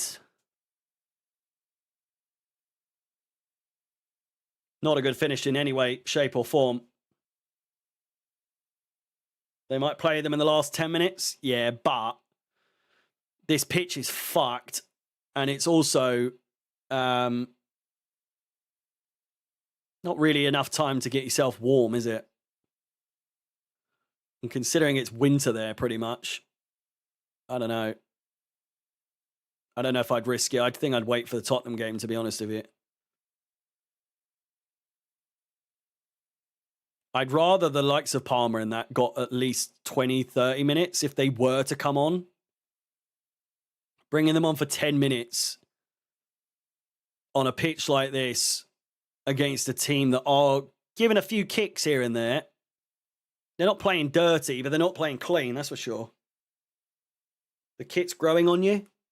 Yeah, it is growing on me, annoyingly, I must say. Where the fuck is the sponsor, man? Jesus Christ. How do we not have a sponsor again? This is painful. Ooh, lovely bit of play there. Here is Omari Kellyman. Liam Delap makes the run, and he's made the wrong run. You could argue Kellyman made the wrong pass there, but Delap, what is he doing? Outrun, and then just absolutely obliterates the defender.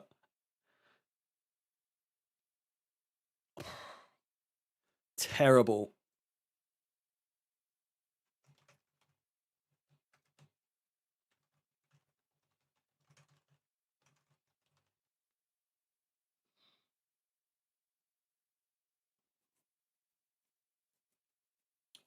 Well, there we go. Commentator has just said we're getting to the hour mark, so we may well see some more recognisable faces coming on for Chelsea.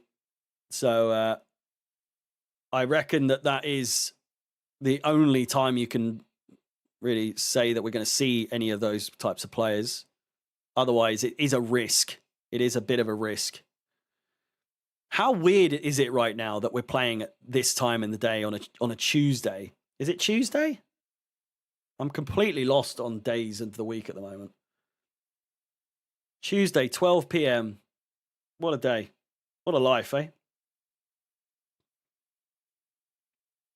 And I'm allowed to be doing this, you know? If I was still at my old job, I would be in big trouble if I got found out to be doing this. I still would have been, but I just would have been keeping it on the hush-hush, you know? Take a longer lunch break, you know?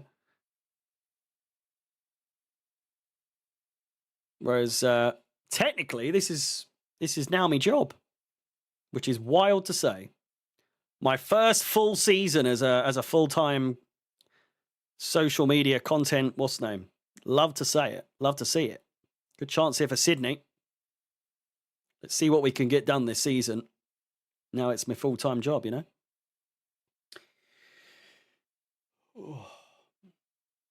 You just went out for a smoke in a t-shirt. Were you just Winnie the Poohing it, were you? You just dick and balls out and no pants, no trousers or anything, just t-shirt and that's it. It's a wild outfit, I must say. Sapayev.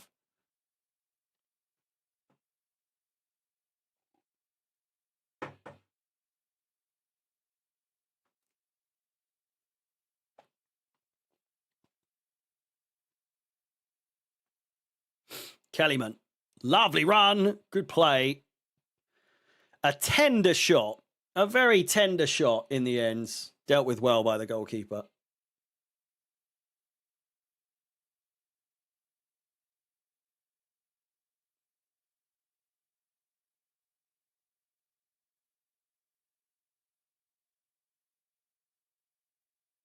Whoa, Jesus. Achimpong. Dodgy there. It's for the neighbours. So you were Winnie the Poohing it.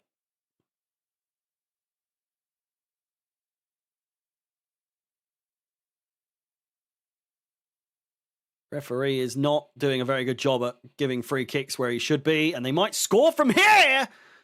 Good shot. Better save.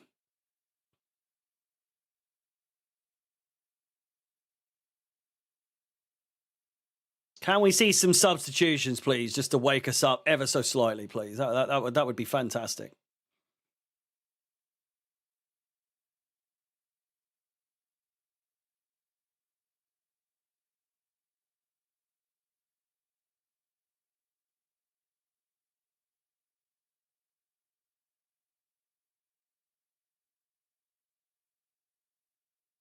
Good chance here for Sydney. Crossed in. Cleared away as far as Sapayev. It's gone out for a throw. Taken quickly. Still no sign of a substitution from either side. Both teams made just the one. before the second half commenced. Good chance here. This looks dangerous.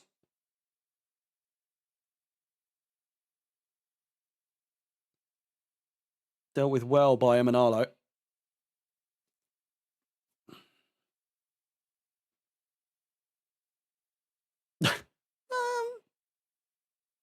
Jody Morris with the... Whoa! Emanalo, who I was just praising, gives the ball away in the most wild fashion. Western Sydney Wanderers with a third goal. 3-2. Sharman Lowe, no keeper is dealing with that. It's 3-2. And once again, I don't want to say, you know, let's look into this too much because we shouldn't. It's pre-season. But again, another defensive error leading to a goal. It is all too familiar for us Chelsea fans to see us making stupid mistakes in defence leading to an opposition goal. It's happened again. It's happened again.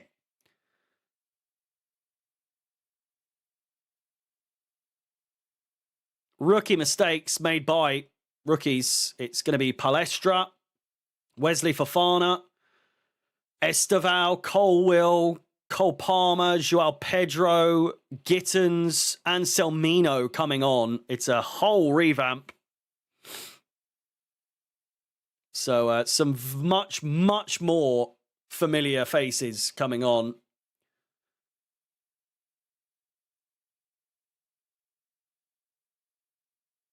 And the crowd is going wild right now as the names are read out. Liven up the crowds, liven up the game. We're obviously going to see them dicking about slightly and not taking it too seriously, but at the same time, I'm hoping that we're going to see something special from the likes of Cole Palmer, Esteval, and alike.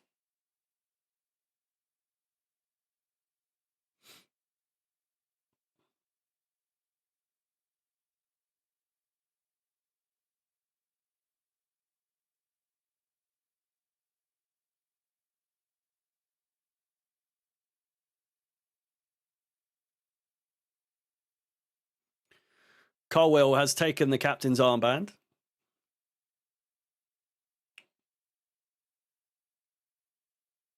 Reggie Watson has stayed on.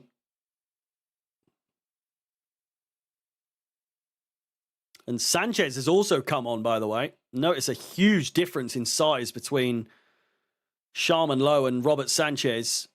Sanchez, absolute fucking monster in comparison. Is he actually that much bigger? Sharman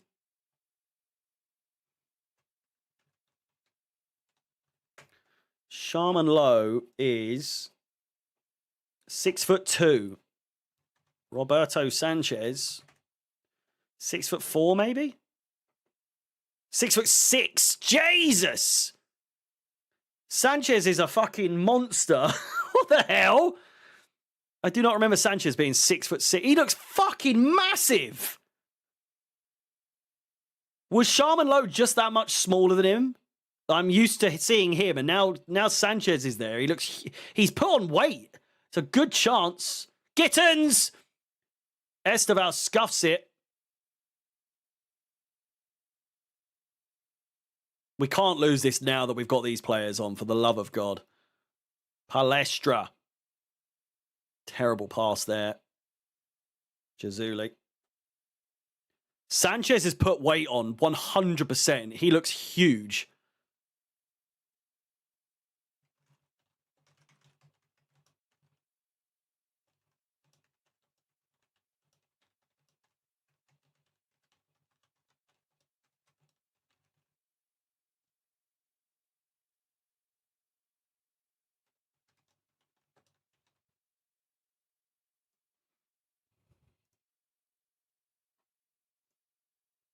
Joao Pedro Gittins! 3-3.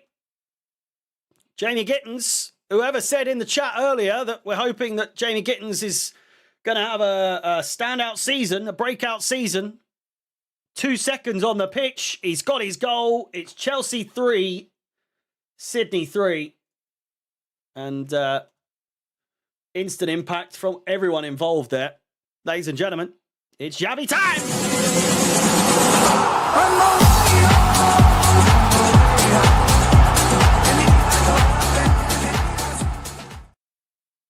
Joao Pedro with the assist.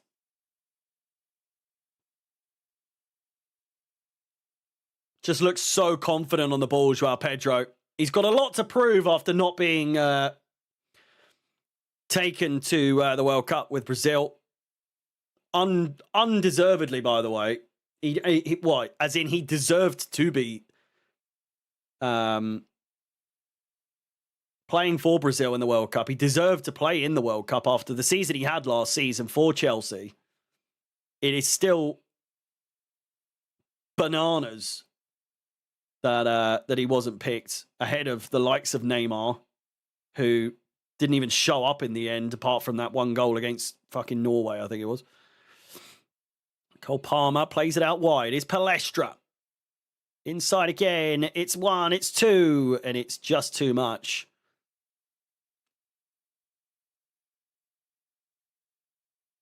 Did Kellyman get subbed off?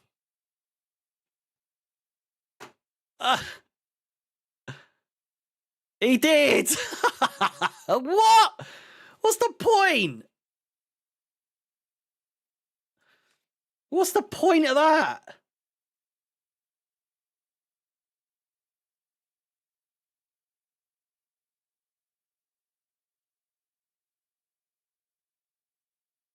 Good chance. Headed. Good save by Sanchez. Strong. He looks fucking huge.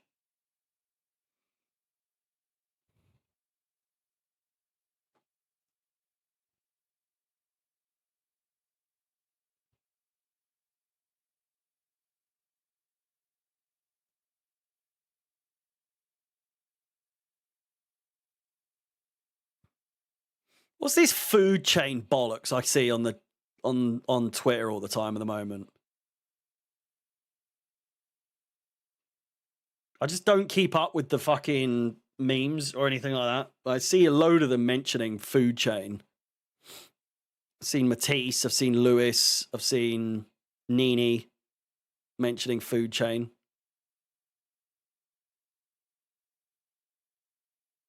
Wesley Fofana gives it away. I mean, it's Sanchez to blame in that situation, but...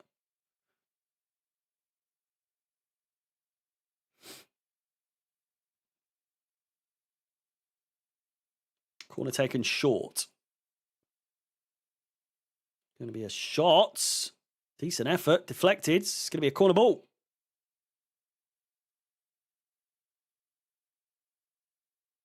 We signed Rodgers because we're higher on the food chain than Arsenal.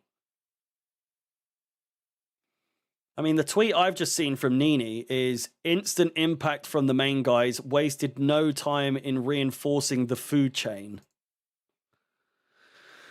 Whatever that means.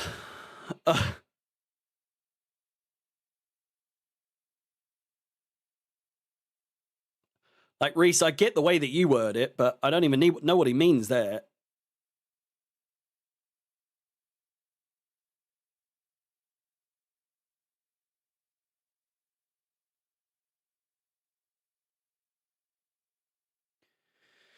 We've got a junior membership, but it doesn't include thing.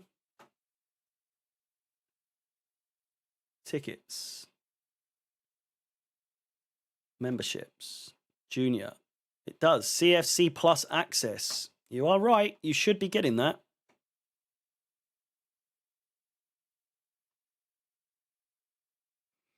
So the first team players are higher on the food chain than the reserves. All right. I hate fucking... It's just become a word that people are going to fucking use so much.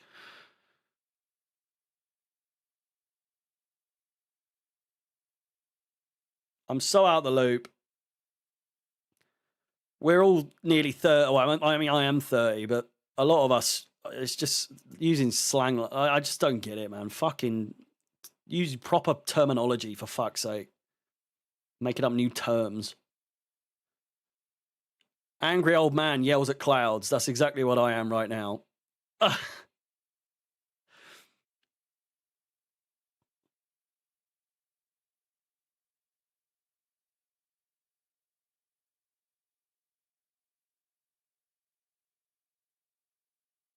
I appreciate I am like I'm involved in this is what I do. Like, but I'm not a child getting involved in TikTok trends and fucking, you know. I know they're having a laugh, so I'm not trying to be that guy that moans, but fuck me. There always seems to be something. I go away for the summer to decompress, stay off of Twitter and all that, and I come back and I just feel so out the loop with, you know, things that people are saying or like just certain things. I'll come back and then in the past where I've been joining like Alex and Reinhard and all of that on their streams, I'll just hear them saying words. I'm like, what the fuck does that mean? Like, what? What? Like, I can understand what they mean when they say food chain, but it's just like, it's suddenly, I'm away for 3 weeks. I'm away for 3 fucking weeks. And this new term is just everyone's fucking using it. It's crazy. You're away for just over a fortnight and the whole landscape of football, social content and all that just changes so much. I just, there's never a moment I don't feel out the loop with terminology. You know, it is what it is. I'm getting old. I'm in my 30s now, for Christ's sake. What do you want? If you did a TikTok dance, I don't think I'd ever stop laughing. Well, you can hope and pray, but I won't be doing that. I'll tell you. So the streamer's frozen. The timer is still going, but the feed is frozen. There we go. We're back.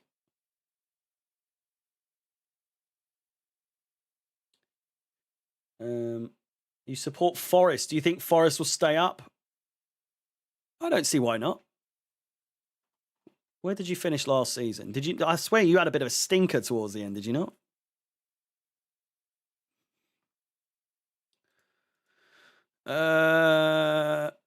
Where did you finish? 16th? I think you could go down, yeah, actually. Have you signed anyone of any worth?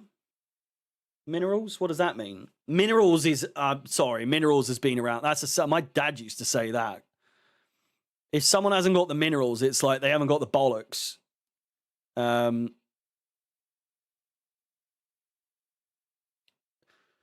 just think Johnny definitely tried to coin that as his term, but the term minerals has been around for fucking years.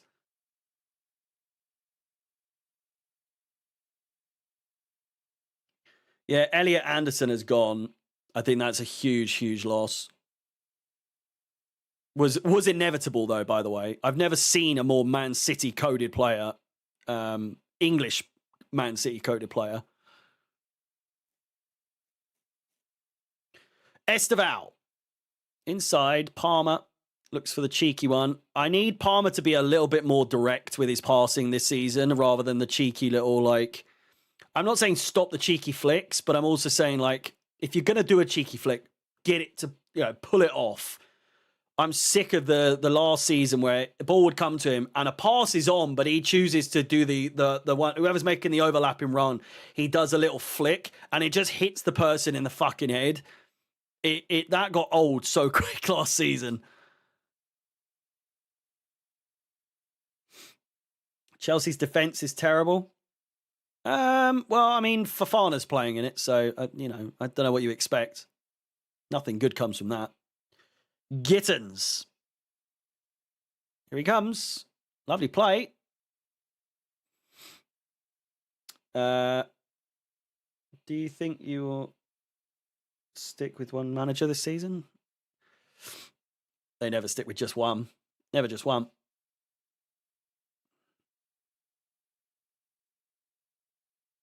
Uh, 15 minutes to play. It's been a very good stream, I must say. I was expecting it to be a bit of a quiet one, but I mean, because it's behind a paywall, I imagine there's more of you here.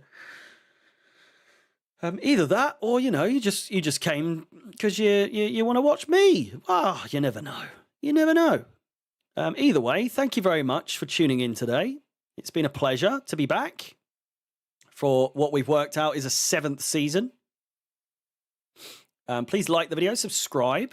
I will be back. Again, I won't be doing the Tottenham game, but I will be doing the rest of the preseason games. So I look forward to seeing you all there. Daily content. Good stuff. Esteval with the shot. P-roller in the end. But yeah, daily content for the foreseeable. And plenty of streams. Keep your eyes peeled because I've got some stuff coming up.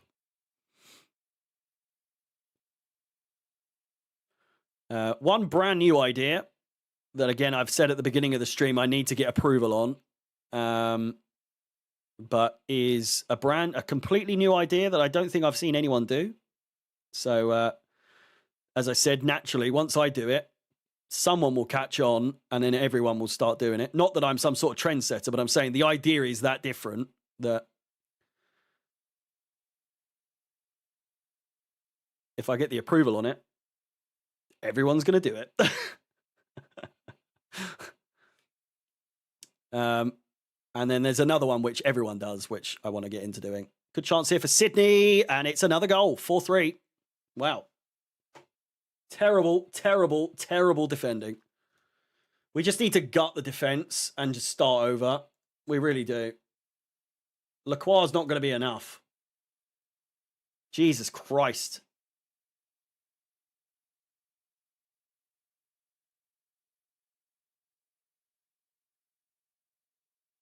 Terrible.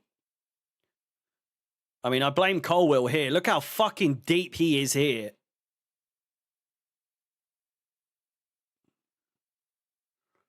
Like, Colwill's not to blame, but for the line is so deep because he's pulling up his socks on the fucking on the byline. It's just allowed them to stay onside. 4-3. Terrible. Are you going to upload some videos on the gaming channel? I have, mate. There's 2 new videos on there. There's a travel vlog. Me traveling from Heathrow to Austin. British Airways business class vlog. So if you want to see the behind the scenes of that, by all means. And then there is a full day 1 vlog of myself in Austin on my travels. So daily vlogs will be up on every Friday on that channel. We were there for a good 20 days or so. So there's loads of content coming out between now and about November by the time it's finished. Austin, Las Vegas, New York, Philadelphia, and then went back to New York for the last few days.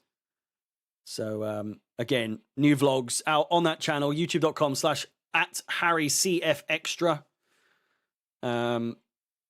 Every single Friday. Here's Gittins. Good chance. Comes out. It's Joao Pedro in the back of the net. It's 4-4. As soon as it dropped to him, of all people, I was like, this is a goal. It's a goal. Joao Pedro, a goal and an assist since he's come on. Ladies and gentlemen, it's Yabby time!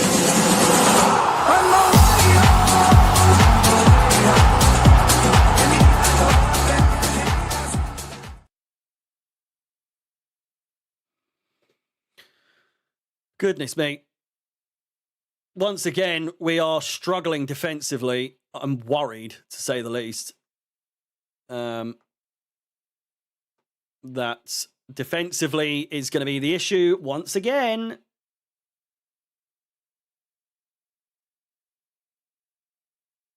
Oh my God, Sanchez, man. Fucking hell, he's got away with that one. How did you like America? It was very good. It was very good. I've been there a few times. The missus, it was her first time. Good chance here for Gittins. There's more goals in this, yeah.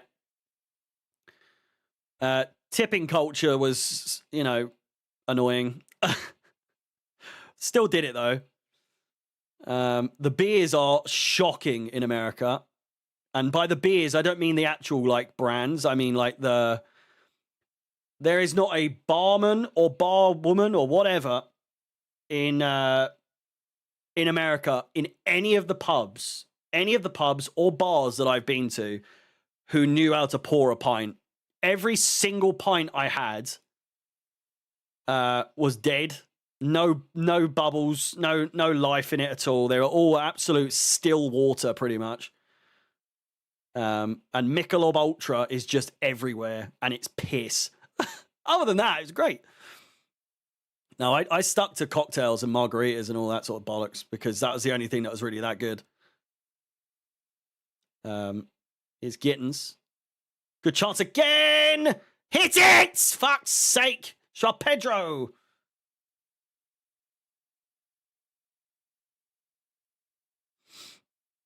But yeah, you'll have to tune in to the vlogs. I can assure you there's a couple of ones that are, you know, a lot going on.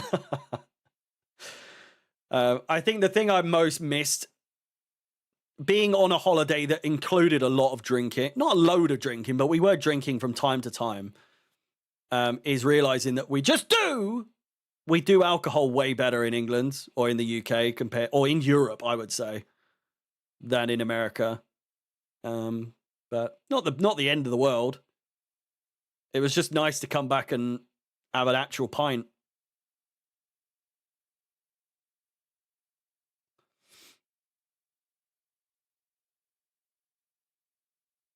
Palmer's just a pitch invader. 144 likes on the stream. If we could somehow get to 200 likes on this stream, that would be fantastic. 150, it's pretty good as well, though.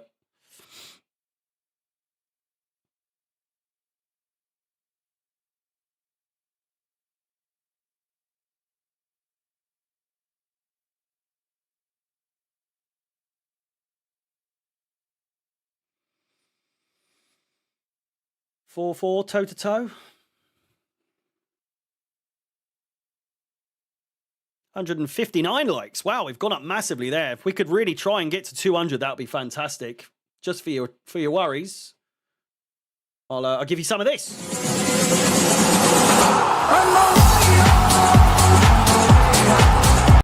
Palmer's in. Ah, it's a terrible pass. Esteval all the way. Go on, son! Yeah! Oh, how's he missed that? Side of the net. I was convinced that went in. Goodness me. It's a great save in the end. I had to cut the Xavi time short. Oh my God. It's a great counter-attack. Cole Palmer nearly killing it off. Esteval stealing the ball off him and saying, give me that.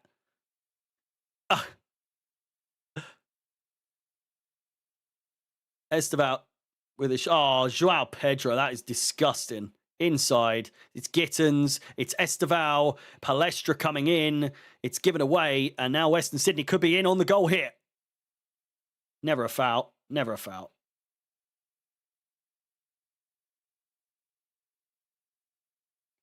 Who's excited for the new season after watching this, eh?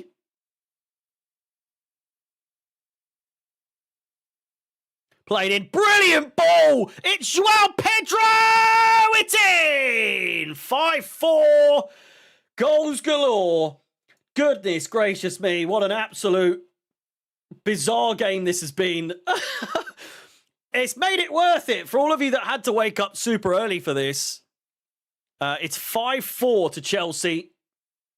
Is a little bit shaky. It's got to be said. But with 5 minutes to go, ladies and gentlemen, boys and girls, hey! Xavi time!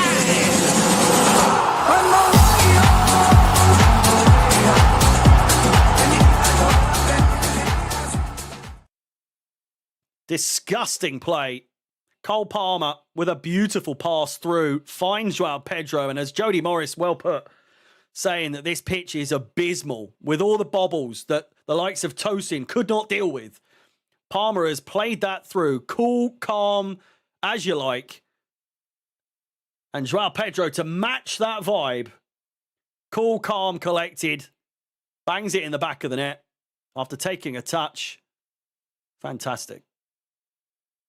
Chance for a João Pedro hat-trick. A goal, 2 goals, actually, and an assist since coming on. What a performance by João Pedro it has been. And someone was saying that João Pedro is dead wood in the chat earlier on, if you can believe that.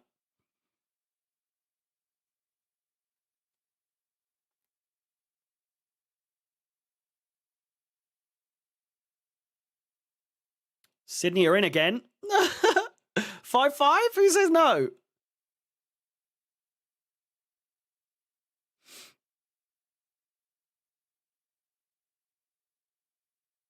I didn't actually watch the England-France game when I was out there.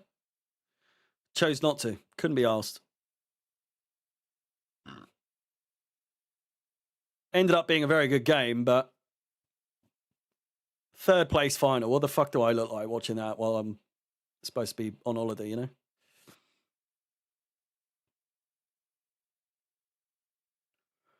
Oh, that's handball. That looked like handball, but I'll give it to João. Benefit of the doubt.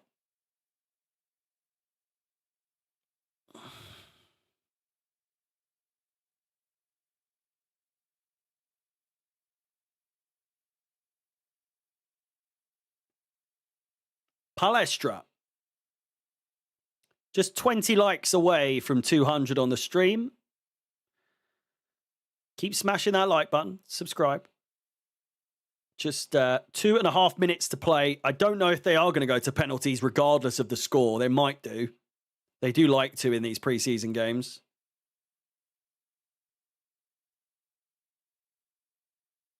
Palestra.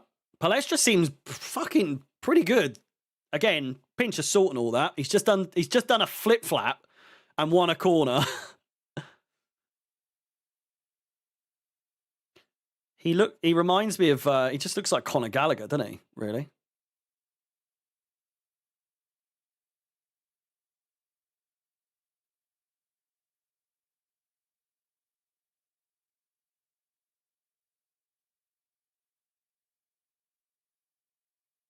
Corner ball. Celery! Celery! How are we liking the visuals, by the way? What do we think of the new scoreboard? The color scheme? Do we like the background being a green screen, or do we like it better when it's the real background?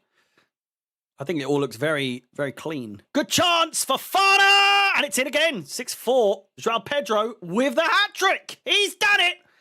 He's done it. Corner ball. In it comes. Wesley Fofana's header is saved. João Pedro, 3 goals and an assist in as many minutes as he's been on. Goodness me. João Pedro stopped Fofana's header going in, it would seem. João Pedro's 64th minute he came on, so 25 minutes or so. Corner comes in. Fofana heads it. João Pedro keeps it from going in the goal and then steals it. Yeah, Javi!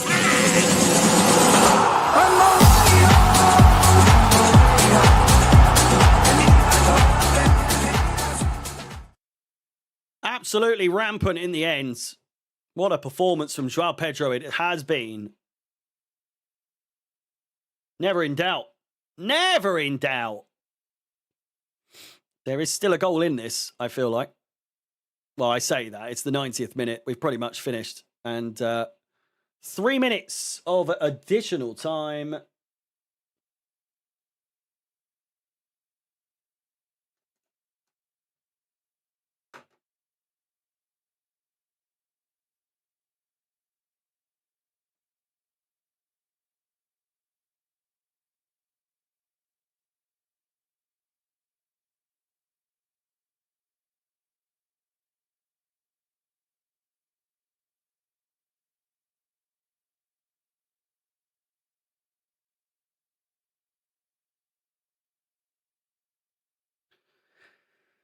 Three minutes. 11 likes away from 200 on the stream. Again, If we could squeeze it out in these next 2.5 minutes, that would be fantastic. Thank you very much to all of you that have tuned in today. It's been a pleasure to be back. Plenty more to come this season, no less. And hopefully some better defending from the Chelsea to come, personally, because so far it's not been great. But with a pinch of salt, you know, take everything with a pinch of salt.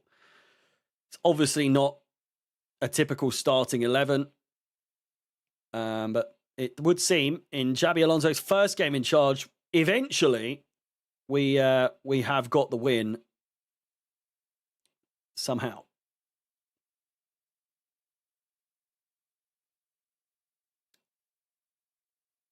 Am I doing a little post-match debrief? Nah. I'll be posting a video later today. Maybe touch on it ever so slightly, but Palestra's been absolutely fucking taken out there with a minute to go. He's in a lot of pain.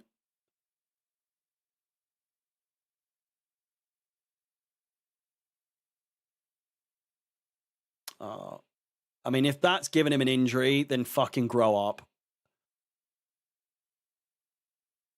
If it comes out he's got an injury from that, it's painful, no less. He's got studded in the hip, but that is a graze rather than an impact injury.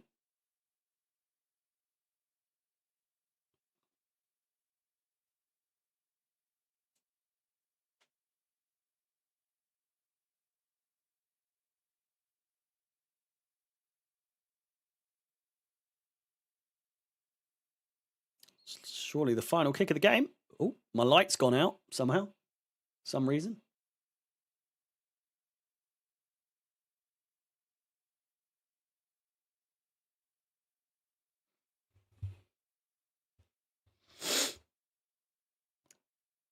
Oh. Let's see.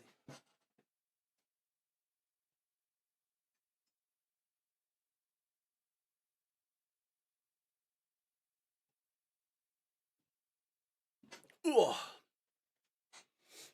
And there we go, the full-time whistle. It is Chelsea 6. Western Sydney Wanderers FC 4. Certainly close. Certainly close. In the end, oh, not penalties. I don't think it is going to penalties. Every other Saturday is strolling down the Fulham Road. Yeah, it was what it was. I mean, we'll wait around to see. I don't think it is going to go to penalties, to be completely honest with you. But goals from Satpayev, Dario Asugo, Gittins, and then a hat-trick from Joao Pedro is all it took to get the win here against Western Sydney. An interesting result, an interesting game, some good goals, some terrible goals to concede. And I would argue a lot needs to be said about the defence moving on into the real season.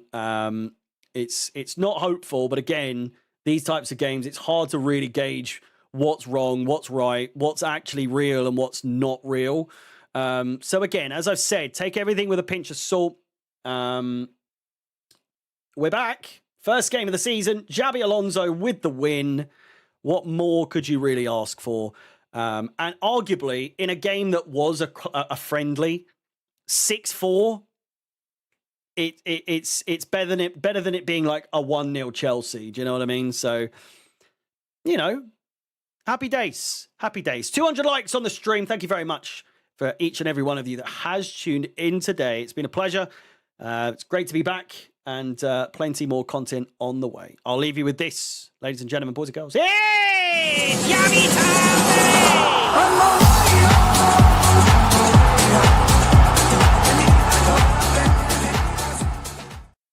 See you later. Goodbye.